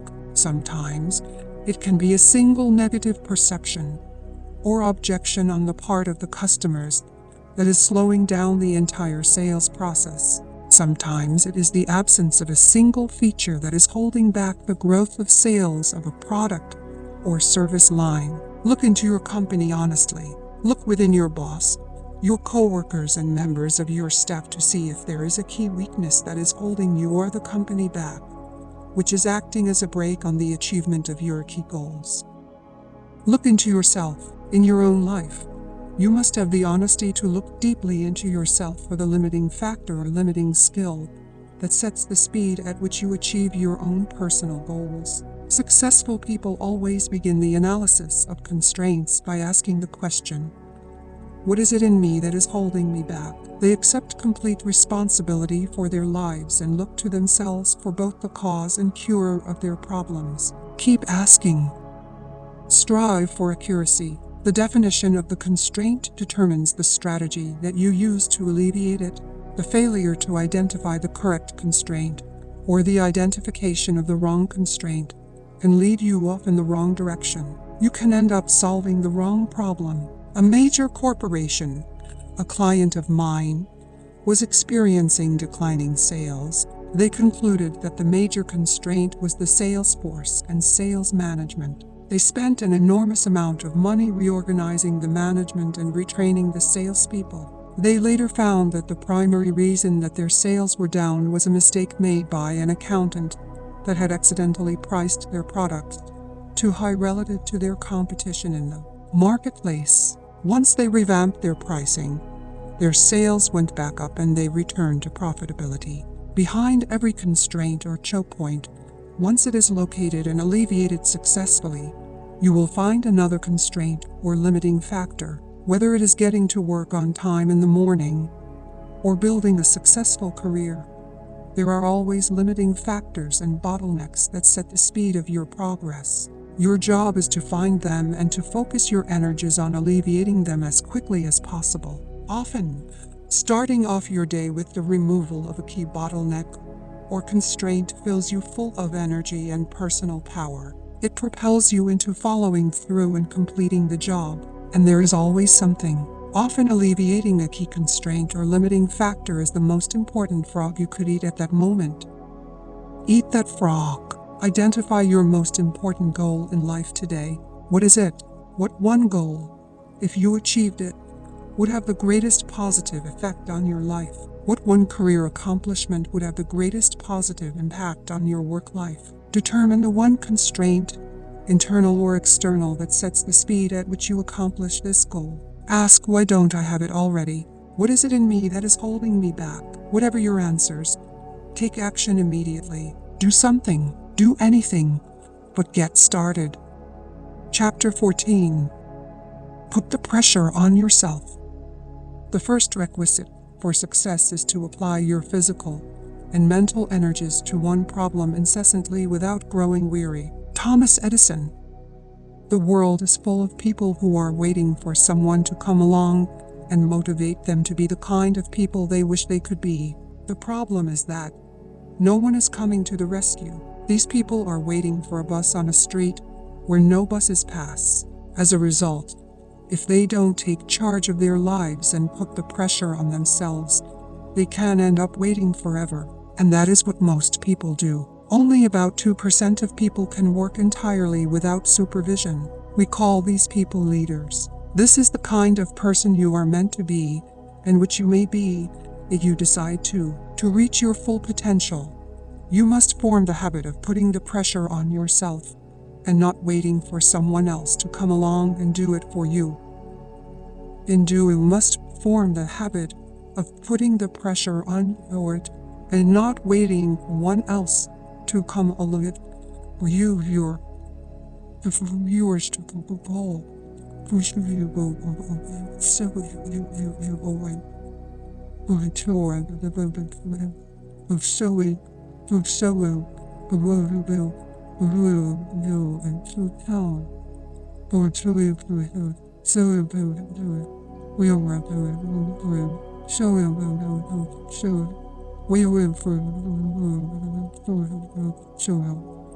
You must choose your own frogs and then make yourself eat them in their order of importance.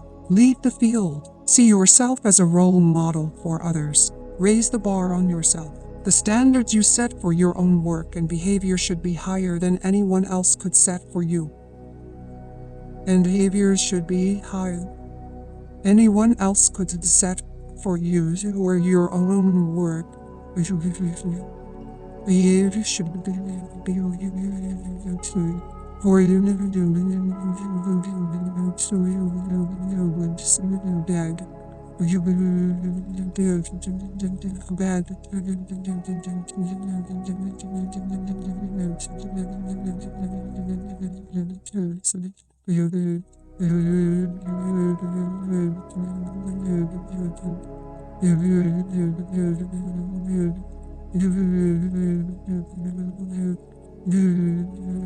Make it a game with yourself to start a little earlier, work a little harder, and stay a little later. Always look for ways to go the extra mile, to do more than you are paid for. Your self-esteem, the core of your personality, has been defined by psychologist Nathaniel Branden as your reputation with yourself.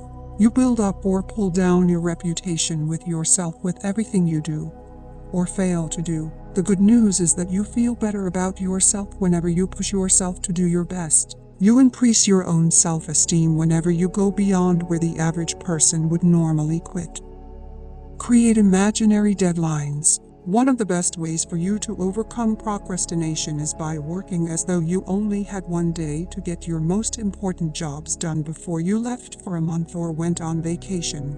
Imagine each day that you have just received an emergency message and that you will have to leave town tomorrow for a month. If you had to leave town for a month, what would you absolutely make sure that you got done before you left? Whatever your answer, go to work on that task right now. Another way to put pressure on yourself is to imagine that you just received all expenses paid 1-week vacation in a beautiful resort as a prize, but you will have to leave tomorrow morning on the vacation, or it will be given to someone else. What would you be determined to get finished before you left so that you could take that vacation? Whatever it is, start on that one job immediately. Successful people continually put the pressure on themselves to perform at high levels. Unsuccessful people have to be instructed and supervised and pressured by others. By putting the pressure on yourself, you accomplish more and better tasks. Faster than ever before, you become a high-performance, high-achieving personality. You feel terrific about yourself, and bit by bit, you build up the habit. Rapid task completion that then goes on to serve you all the days of your life. Eat that frog. Set deadlines and sub-deadlines on every task and activity. Create your own forcing system. Raise the bar on yourself and don't let yourself off the hook. Once you've set yourself a deadline, stick to it and even try to beat it. Write out every step of a major job or project before you begin. Determine how many minutes and hours you will require to complete each phase.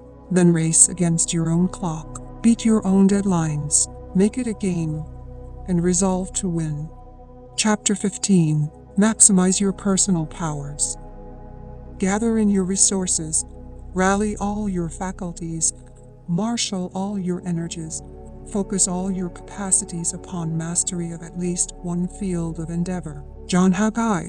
The raw material of personal performance and productivity is contained in your physical, mental, and emotional energies. When you are fully rested, you can get 2 times, 3 times, and 5 times as much done as when you are tired or burned out. Your body is like a machine that uses food, water, and rest to generate energy that you then use to accomplish important tasks in your life and work. One of the most important requirements for being happy and productive is for you to guard and nurture your energy levels at all times. Overworking can mean underproducing. The fact is that your productivity begins to decline after 8 or 9 hours of work. For this reason, working long hours into the night, although it is sometimes necessary, means that you are usually producing less and less in more and more time. The more tired you become, the worse will be the quality of your work and the more mistakes you will make. At a certain point, like a battery that is run down, you can reach the wall and simply be unable to continue. Work at your own pace. There are specific times during the day when you are at your best. You need to identify these times and discipline yourself to use them on your most important and challenging tasks. Most people are at their best in the mornings, after a good night's sleep. Some people are better in the afternoons. A few people are most creative and productive in the evenings or late at night. A major reason for procrastination is fatigue, or attempting to start on a task when you are tired out. You have no energy or enthusiasm. Like a cold engine in the morning, you can't seem to get yourself started. Whenever you feel overtired and overwhelmed with too much to do and too little time, stop yourself and just say, "All I can do is all I can do." Sometimes the very best use of your time is to go home early and go to bed and sleep for 10 hours straight. This can completely recharge you and enable you to get 2 or 3 times as much done the following day, and of a far higher quality than if you had continued working long into the night. Get enough sleep. According to many researchers, the average American is not getting enough sleep relative to the amount of work he or she is doing. Millions of Americans are working in a state of mental fog as the result of working too much and sleeping too little. One of the smartest things you can do is to turn off the television and get to bed by 10 o'clock each night during the week. Sometimes, 1 extra hour of sleep per night can change your entire life. Here is a rule for you. Take at least 1 full day off every week. During this day, either Saturday or Sunday, you must absolutely refuse to read, clear correspondence, catch up on things from the office, or do anything else that taxes your brain. Instead, you go to a movie, exercise, spend time with your family, go for a walk, or any activity that allows your brain to completely recharge itself. It is true that a change is as good as a rest. Take regular vacations each year, both long weekends and 1 and 2 week breaks to rest and rejuvenate. You are always the most productive after a restful weekend or a vacation. Going to bed early 5 nights a week, sleeping in on the weekends, and taking 1 full day off each week will ensure that you have far more energy. This added energy will enable you to overcome procrastination and get started on your major tasks faster and with greater resolve than you ever could if you were tired out. Guard your physical health, in addition to lots of rest, and to keep your energy levels at their highest. Be careful about what you eat. Start the day with a high-protein, low-fat and low-carbohydrate breakfast. Eat salads with fish or chicken at lunch. Avoid sugar, salt, white flour products or desserts. Avoid soft drinks and candy bars or pastries. Feed yourself as you would feed a world-class athlete before a competition, because in many respects, that's what you are before starting work each day. Aim to exercise about 200 minutes each week, the agreed-upon standard for excellent levels of fitness. This is equal to 30 minutes per day and can be achieved by going for a walk before or after work, or walking short stretches during the day. You can swim, use exercise equipment, or play different sports, but build exercise into your daily routine, just as if it was a business appointment. By eating lean and healthy, exercising regularly, and getting lots of rest, you'll get more and better work done, easier and with greater satisfaction than ever before. The better you feel when you start work, the less you procrastinate and the more eager you are to get the job done and get on with other tasks. High energy levels are indispensable to higher levels of productivity, more happiness, and greater success in everything you do. Eat that frog. Analyze your current energy levels and compare them with your daily health habits. Resolve today to improve your levels of health and energy by asking the following questions. What am I doing physically that I should do more of? What am I doing that I should do less of? What am I not doing that I should start doing if I want to perform at my best? What am I doing today that affects my health that I should stop doing altogether? Select one activity or behavior that you can change immediately to improve your overall levels of health and energy. Practice that one action over and over until it becomes a habit. Then select a second way to improve and begin on that. Whatever your answers are to these questions, take action today. Chapter 16. Motivate yourself into action. It is in the compelling zest of high adventure and of victory, and of creative action that man finds his supreme joys. Antoine de Saint-Exupéry. To perform at your best, you must become your own personal cheerleader. You must develop a routine of coaching yourself and encouraging yourself to play at the top of your game. Most of your emotions, positive or negative, are determined by how you talk to yourself on a minute-to-minute basis. It is not what happens to you, but the way that you interpret the things that are happening to you that determines how you feel. It is your version of events that largely determines whether they motivate or demotivate you, whether they energize or de-energize you. To keep yourself motivated, you must resolve to become a complete optimist. You must determine to respond positively to the words, actions, and reactions of the people and situations around you. You must refuse to let the unavoidable difficulties and setbacks of daily life affect your mood or emotions. Control your inner dialogue, your level of self-esteem, how much you like and respect yourself. You should talk to yourself positively all the time to boost your self-esteem. Say things like, "I like myself, I like myself," over and over until you begin to believe it and behave like a person with a high-performance personality. To keep yourself motivated and to overcome feelings of doubt or fear, continually tell yourself, "I can do it, I can do it." When people ask you how you are, always tell them, "I feel terrific." No matter how you really feel at the moment or what is happening in your life, resolve to remain cheerful and upbeat. As Viktor Frankl wrote in his best-selling book, Logotherapy, the last great freedom of mankind is the freedom to choose your attitude under any set of external conditions. Refuse to complain about your problems. Keep them to yourself. As speaker/humorist Ed Foreman says, you should never share your problems with others because 80% of people don't care about them anyway, and the other 20% are kind of glad that you've got them in the first place. Develop a positive mental attitude. In Martin Seligman's 22-year study at the University of Pennsylvania, summarized in his book, Learned Optimism, he determined that optimism is the most important quality you can develop for personal and professional success and happiness.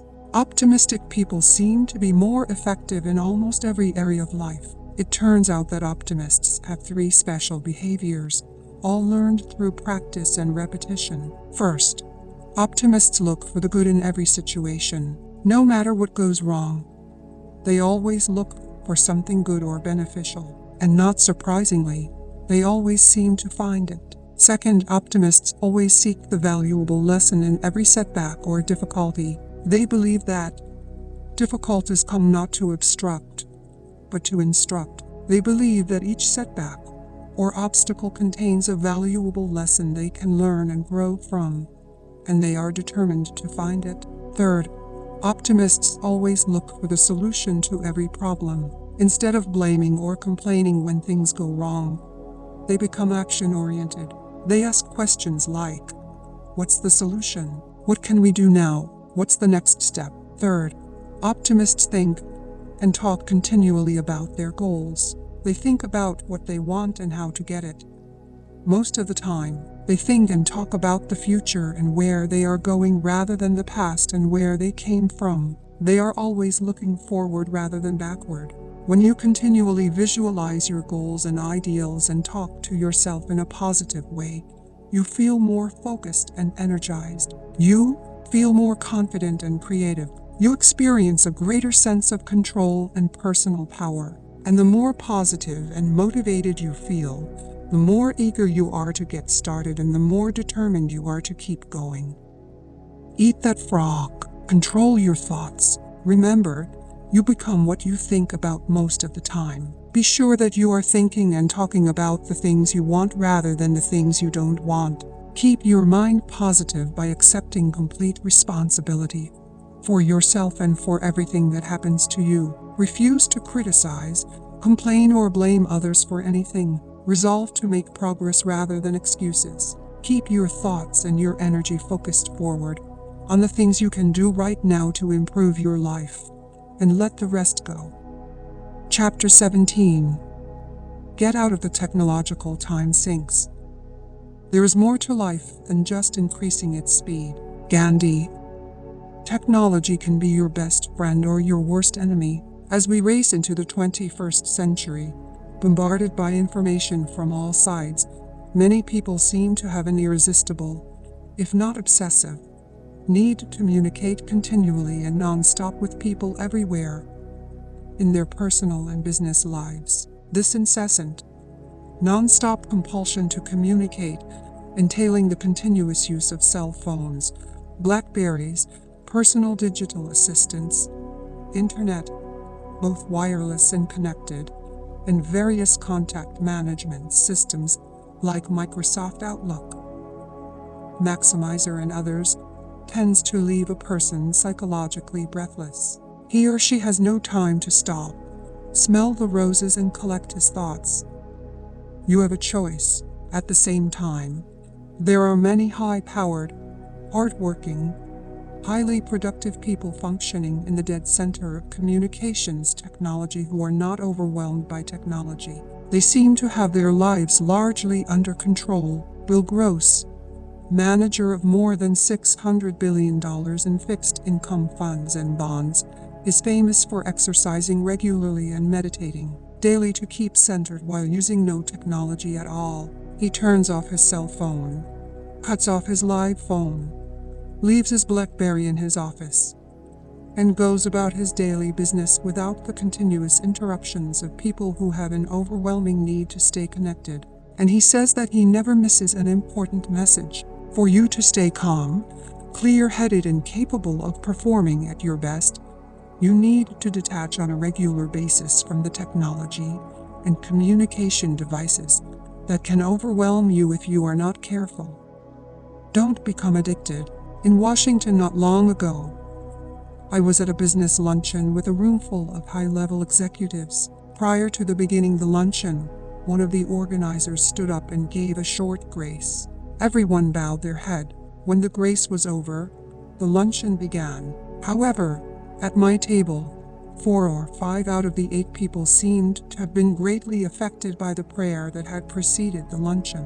They still had their heads down with their hands in their lap, even when they served the food. Each of them seemed to be lost in deep thought over the profound questions of the day. Then I realized that they were not praying at all. Each of them was intensely focused on their Blackberries, sending and receiving email, working their little keyboards like frantic teenagers playing a video game. They were all lost to the world around them as they messaged back and forth, some of them with other people in the same room. They had fallen into a technological trap, a deep sink full of information exchange in which they were drowning. Technology is your friend. The purpose of modern technology is largely to increase the speed, efficiency, and accuracy of the transfer of information of all kinds. Technology is meant to help us to improve the quality of our lives by enabling us to accomplish our key tasks and communicate with the key people in our world faster and more efficiently than ever before. But the use of communications technology can quickly become a form of addiction. People get up in the morning and immediately check to see if there were any phone calls or voicemail messages on their cell phones. They then race to their computers to pull up their email to see if anyone communicated with them overnight. They call the office to find out if anyone has done or said anything that they should know about in the last few hours. They check their Microsoft Outlook, their personal digital assistants, their Blackberries, and whatever other form of communications technology they are using every 5 or 6 minutes to make sure that they are not missing anything. This has to stop before it gets out of control. Take back your time. One of my clients, with distributors in 19 states, found himself bound and chained to his computer, receiving and responding to emails several hours each day. The more time he spent at his computer, the fewer of his other important tasks he was able to get done. The stress of these tasks, building up like an avalanche overhang, started to affect his personality, his health, and his sleeping habits. Using the principles taught in Eat That Frog, we taught him about the 80/20 rule and how it applies to emails. Fully 80% of the emails that you receive are of no value and should not even be opened. They should be deleted immediately. Of the remaining 20%, only 20% of those, or 4% of your emails, actually require an immediate response of some kind. The other 16% can be ignored temporarily or transferred an action folder where they can be dealt with one at a time. Standardize and delegate. My client felt that there was no one who had the ability to sort out his emails, more than 300 per day, and that he had to do it all himself, no matter how much time it took. We encouraged him to sit down with his secretary and go through his emails, showing her which ones were important, which ones were unimportant, and how to deal with the most common questions and requests. To his surprise, within 2 hours, his secretary knew enough to handle most of his emails for him. From then on, she would come in each morning and delete the 80% of emails that were of no value. She would transfer the essential emails requesting personal action by her boss into a separate folder. If there were a question on an email, she would transfer it to a process folder for him to look at his convenience. At our next meeting, he told me that he had tracked the time savings of this simple exercise and calculated that he was now saving 23 hours per week of work that he could then spend eating his frogs and getting his most important tasks completed. This simple exercise transformed his life, reduced his stress levels, improved his health and energy, and made him a much more relaxed and positive person. Here is a question for you. How would your life change if you had an extra 23 hours each week with which to think, work, plan, talk with key coworkers, or even go for a walk with your spouse? Refuse to be a slave. A journalist for Fortune magazine wrote recently that when he arrived back at the office after a 2-week vacation, there were more than 700 emails waiting for him. He realized that it would take him a week to get through them all, during which time he wouldn't be able to tackle any of the projects waiting on his desk. For the first time in his email career, he took a deep breath and punched the delete all button, erasing those 700 emails forever. He then turned and got busy with the projects that were really important to him and his company. His explanation was simple. He said, "I realized that just because somebody sends me an email, it does not mean that they own a piece of my life in terms of my having to reply to them. However, in addition, it occurred to me that if the email was really important, the sender would send it again." And that's exactly what happened. A servant, not a master. For you to be able to concentrate on those few things that make most of the difference in your business or personal life, you must discipline yourself to use technology as a servant, not a master. Technology is there to help you, not to hinder you. The purpose of technology is to make your life smoother and easier, not to create complexity, confusion, and stress. One of the best rules in dealing with time, people, and technology is to just leave things off. Resist the urge to start turning on communication devices as soon as you wake up in the morning. Leave the radio off. Leave the television off. Leave your cell phone off. Leave your computer off until you have planned and organized your day. Deliberately create zones of silence in your life where no one and nothing can break through and reach you. Maintain your inner calm by forcing yourself to stop on a regular basis and listen to the silence. Sometimes, to get more done of higher value, you have to stop doing things of lower value. Keep asking yourself, what's important here? What is important for you to accomplish at work? What is important in your personal life? Of all the things that you could do, if you could only do one or two of them, which ones would they be? Continuous contact is not essential. Remember, when you go away for a day, a week, or a month, on vacation or on business, if you are out of touch with your communications devices, nothing happens. The world seems to continue revolving whether or not you are in continuous contact with it. Problems get solved, answers get found, the work gets done, and life continues to flow along like Old Man River. There are very few things that are so important that they cannot wait. People often ask me at my seminars, but don't you have to keep current with the news by reading newspapers, listening to radio, and watching television? I tell them, if it is really important, someone will tell you. If something important happens in your life, the country or the world, someone else can spend hours following the news for you, and they will usually tell you on the first possible occasion. Many people discontinue newspapers, stop watching broadcast news on television, and refuse to listen to the radio. And surprisingly enough, they remain well informed on most important subjects. Someone always keeps them up to date. You should do the same.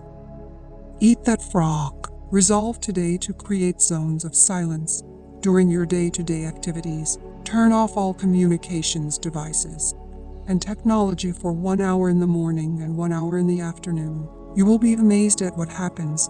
Nothing. Resolve to take 1 full day off each week during which you do not touch your computer, check your BlackBerry, or make any attempt to keep in touch with the world of technology. At the end of a day without continuous contact, except by voice, your mind will go calm and clear, like water. By giving your mental batteries time to recharge, free from the incessant interruptions of communication, you will be more relaxed, aware, and alert. Chapter 18. Slice and dice the task. The beginning of a habit is like an invisible thread, but every time we repeat the act, we strengthen the strand, add to it another filament, until it becomes a great cable and binds us irrevocably in thought and act. Orson Swett Marden. A major reason for procrastinating on big, important tasks is that they appear so large and formidable when you first approach them. One technique that you can use to cut a big task down to size is the salami slice method of getting work done. With this method, you lay out the task in detail and then resolve to do just one slice of the job for the time being, like eating a roll of salami, one slice at a time, or like eating an elephant one bite at a time. Psychologically, you will find it easier to do a single, small piece of a large project than to start on the whole job. Often, once you have started and completed a single part of the job, you will feel like doing just one more slice. Soon, you will find yourself working through the job one part at a time, and before you know it, the job will be completed. Develop a compulsion to closure.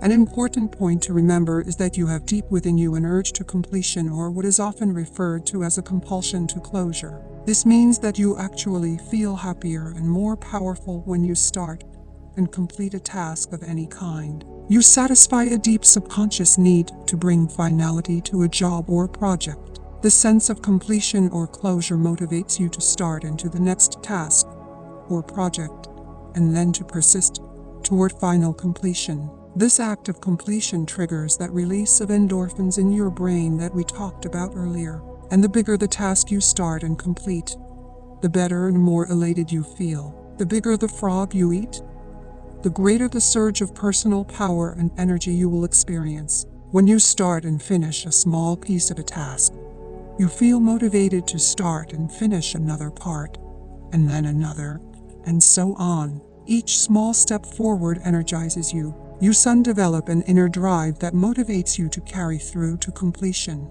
This completion gives you the great feeling of happiness and satisfaction that accompanies any success. Swiss cheese your tasks. Another technique you can use to get yourself going is called the Swiss cheese method of working. You use this technique to get yourself into gear by resolving to punch a hole into the task, like hole in a block of Swiss cheese. You Swiss cheese a task when you resolve to work for a specific time period on a task. This may be as little as 5 or 10 minutes, after which you will stop and do something else. You will just take one bite of your frog and then rest, or do something else. The power of this method is similar to the salami slice method. Once you start working, you develop a sense of forward momentum and a feeling of accomplishment. You become energized and enthusiastic.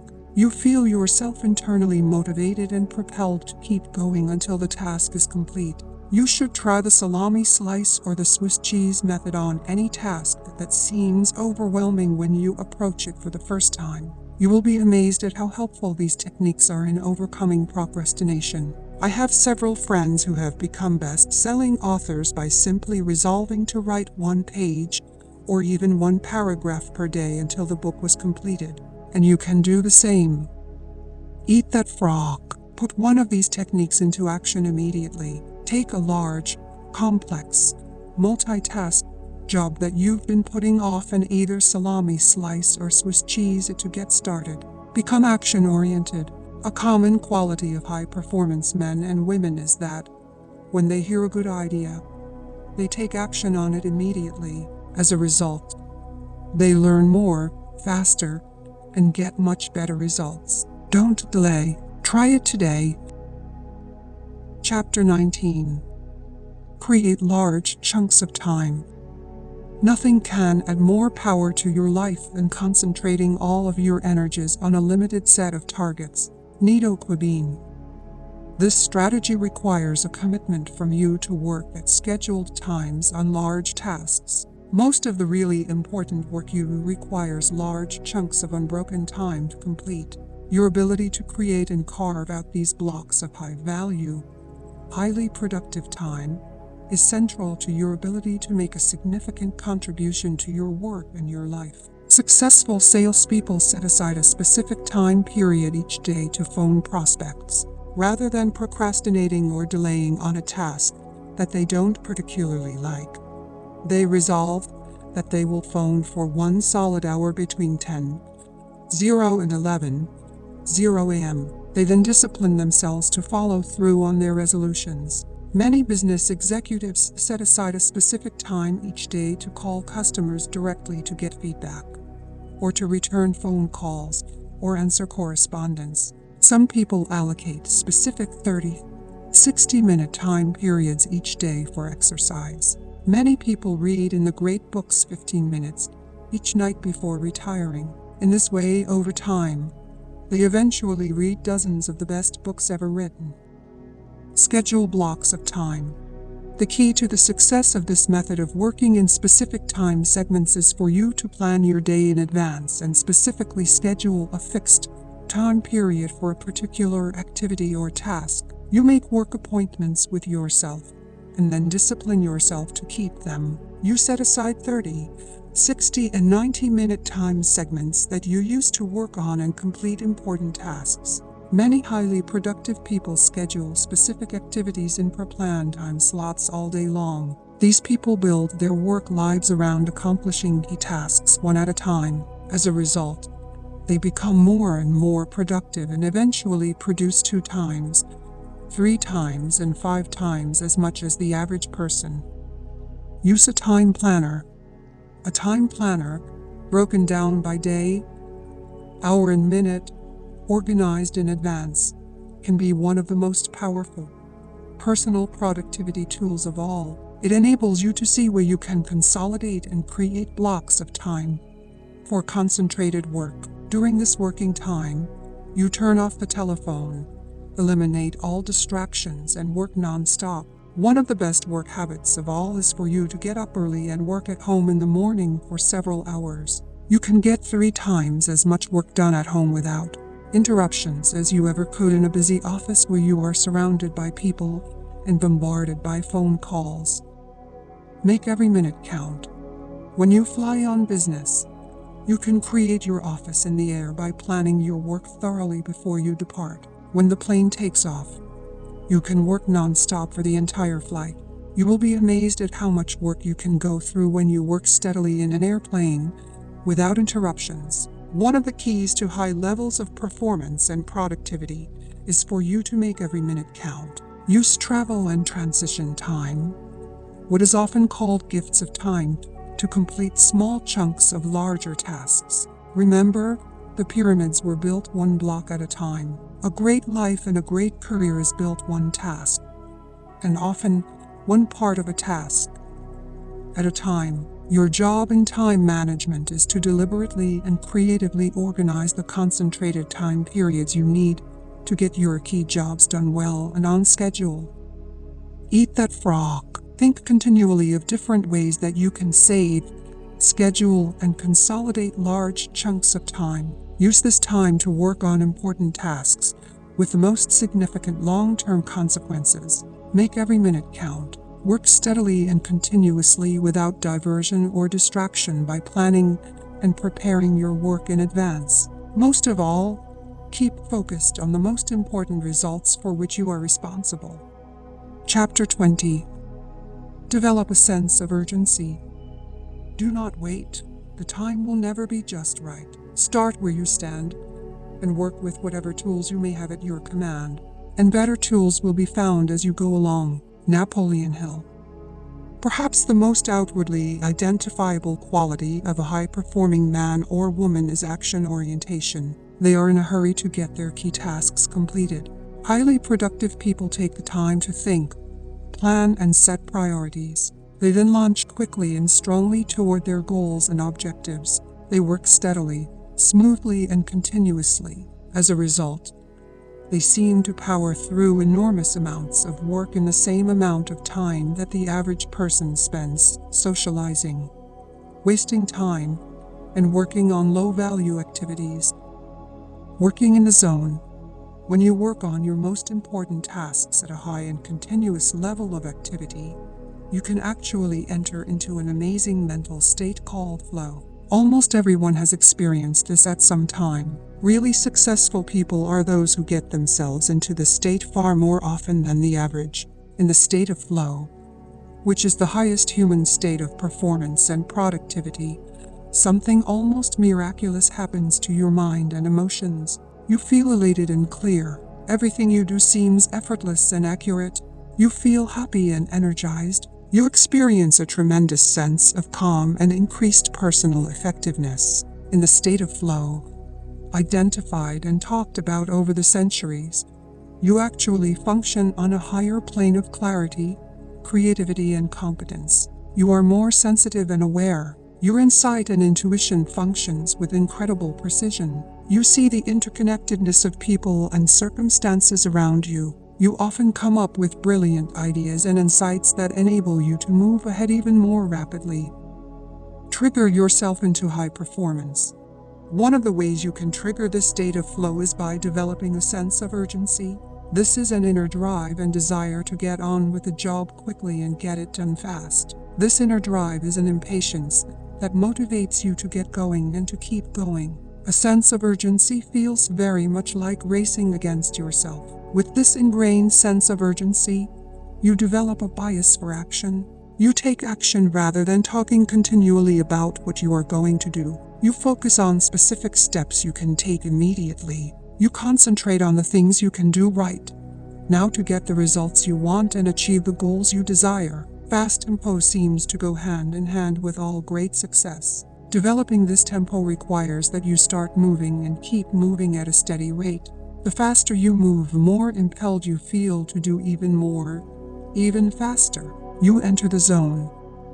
Build up a sense of momentum. When you regularly take continuous action toward your most important goals, you activate the momentum principle of success. This principle says that although it may take tremendous amounts of energy to overcome inertia and get started initially, it then takes far less energy to keep going. The good news is that the faster you move, the more energy you have. The faster you move, the more you get done and the more effective you feel. The faster you move, the more experience you get and the more you learn. The faster you move, the more competent and capable you become at your work. A sense of urgency shifts you automatically onto the fast track in your career. The faster you work and the more you get done, the higher will be your levels of self-esteem, self-respect, and personal pride. You feel in complete control of your life and your work. Do it now. One of the simplest and yet most powerful ways to get yourself started is to repeat the words, "Do it now, do it now, do it now," over and over to yourself. If you feel yourself slowing down or becoming distracted by conversations or low-value activities, repeat to yourself the words, back to work, back to work, back to work, over and over. In the final analysis, nothing will help you more in your career than for you to get the reputation for being the kind of person who gets important work done quickly and well. This reputation will make you one of the most valuable and respected people in your field. Eat that frog. Resolve today to develop a sense of urgency in everything you do. Select one area where you have a tendency to procrastinate and make a decision to develop the habit of fast action in that area. When you see an opportunity or a problem, take action on it immediately. When you are given a task or responsibility, do it quickly and report back fast. Move rapidly in every important area of your life. You will be amazed at how much better you feel and how much more you get done. Chapter 21. Handle every task. And herein lies the secret of true power. Learn, by constant practice, how to husband your resources and concentrate them at any given moment, upon a given point. James Allen. Eat that frog. Every bit of planning, prioritizing, and organizing comes down to this simple concept. Your ability to select your most important task, to begin it and then to concentrate on it single-mindedly until it is complete is the key to high levels of performance and personal productivity. Every great achievement of mankind has been preceded by a long period of hard, concentrated work until the job was done. Once you get going, keep going. Single handling requires that once you begin, you keep working at the task without diversion or distraction until the job is 100% complete. You keep urging yourself onward by repeating the words back to work over and over whenever you are tempted to stop or do something else. By concentrating single-mindedly on your most important task, you can reduce the time required to complete it by 50% or more. It has been estimated that the tendency to start and stop a task, to pick it up, put it down and come back to it can increase the time necessary to complete the task by as much as 500%. Each time you return to the task, you have to familiarize yourself with where you were when you stopped and what you still have to do. You have to overcome inertia and get yourself going again. You have to develop momentum and get into a productive work rhythm. But when you prepare thoroughly and then begin, refusing to stop or turn aside until the job is done, you develop energy, enthusiasm, and motivation. You get better and more productive. You work faster and more effectively. Don't waste time. The truth is that once you have decided on your number one task, anything else that you do other than that is a relative waste of time. Any other activity is just not as valuable or as important as this job, based on your own priorities. The more you discipline yourself to working non-stop on a single task, the more you move down the efficiency curve. You get more and more high-quality work done in less and less time. Each time you stop working, however, you break the cycle and move back up the curve to where every part of the task is more difficult and time-consuming. Self-discipline is the key. Albert Hubbard defined self-discipline as the ability to make yourself do what you should do, when you should do it, whether you feel like it or not. In the final analysis, success in any area requires tons of discipline. Self-discipline, self-mastery, and self-control are the basic building blocks of character and high performance. Starting a high-priority task and persisting with that task until it is 100% complete is the true test of your character, your willpower, and your resolve. Persistence is actually self-discipline in action. The good news is that the more you discipline yourself to persist on a major task, the more you like and respect yourself, and the higher is your self-esteem. And the more you like and respect yourself, the easier it is for you to discipline yourself to persist even more. By focusing clearly on your most valuable task and concentrating single-mindedly until it is 100% complete, you actually shape and mold your own character. You become a superior person. You feel stronger, more competent, confident, and happier. You feel more powerful and productive.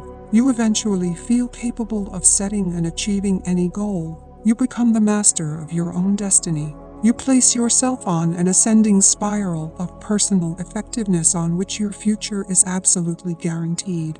And the key to all of this is for you to determine the most valuable and important thing you could possibly do at every single moment, and then eat that frog. Eat that frog. Take action. Resolve today to select the most important task or project that you could complete and then launch into it immediately. Once you start your most important task, discipline yourself to persevere without diversion or distraction until it is 100% complete. See it as a test to determine whether you are the kind of person who can make a decision to complete something and then carry it out. Once you begin, refuse to stop until the job is finished. CONCLUSION. Putting it all together. The key to happiness, satisfaction, great success, and a wonderful feeling of persona power and effectiveness is for you to develop the habit of eating your frog first thing every day when you start work. Fortunately, this is a learnable skill that you can acquire through repetition, and when you develop the habit of starting on your most important task before anything else, your success is assured. Here's a summary of the 21 great ways to stop procrastinating and get more things done faster. Review these rules and principles regularly until they become firmly ingrained in your thinking and actions, and your future will be guaranteed. 1. Set the table. Decide exactly what you want. Clarity is essential. Write out your goals and objectives before you begin. 2. Plan every day in advance. Think on paper. Every minute you spend in planning can save you 5 or 10 minutes in execution. 3. Apply the 80/20 rule to everything. 20% of your activities will account for 80% of your results. Always concentrate your efforts on that top 20%. 4. Consider the consequences. Your most important tasks and priorities are those that can have the most serious consequences, positive or negative, on your life or work. Focus on these above all else. 5. Practice creative procrastination. Since you can't do everything, you must learn to deliberately put off those tasks that are of low value so that you have enough time to do the few things that really count. 6.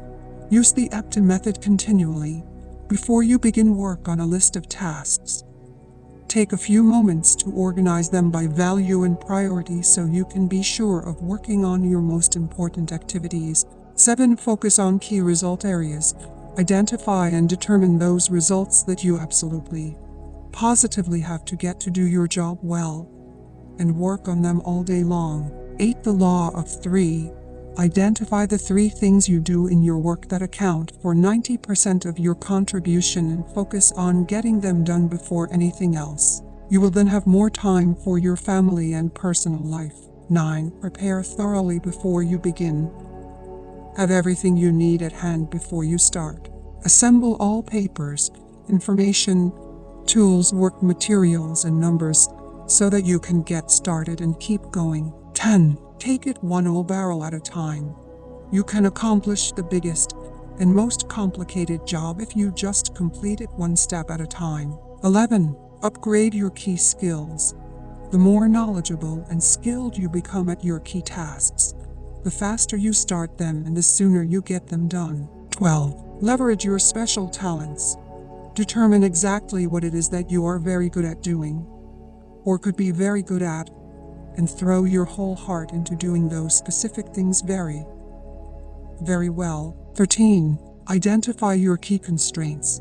Determine the bottlenecks or choke points, internally or externally, that set the speed at which you achieve your most important goals and focus on alleviating them. 14. Put the pressure on yourself. Imagine that you have to leave town for a month and work as if you had to get all your major tasks completed before you left. 15. Maximize your personal powers. Identify your periods of highest mental and physical energy each day and structure your most important and demanding tasks around these times. Get lots of rest so you can perform at your best. 16. Motivate yourself into action. Be your own cheerleader. Look for the good in every situation. Focus on the solution rather than the problem. Always be optimistic and constructive. 17. Get out of the technological time sinks. Use technology to improve the quality of your communications, but do not allow yourself to become a slave to. Learn to occasionally turn things off and leave them off. 18. Slice and dice the task. Break large, complex tasks down into bite-sized pieces, and then just do one small part of the task to get started. 19. Create large chunks of time. Organize your days around large blocks of time where you can concentrate for extended periods on your most important tasks. 20. Develop a sense of urgency. Make a habit of moving fast on your key tasks. Become known as a person who does things quickly and well. 21. Single-handle every task. Set clear priorities. Start immediately on your most important task, and then work without stopping until the job is 100% complete. This is the real key to high performance and maximum personal productivity. Make a decision to practice these principles every day until they become second nature to you. With these habits of personal management as a permanent part of your personality, your future success will be unlimited. Just do it. Eat that frog. Thank you for listening to this audiobook. If you like this book, please like, share, and subscribe to this channel for getting more exciting audiobooks on this channel. Disclaimer.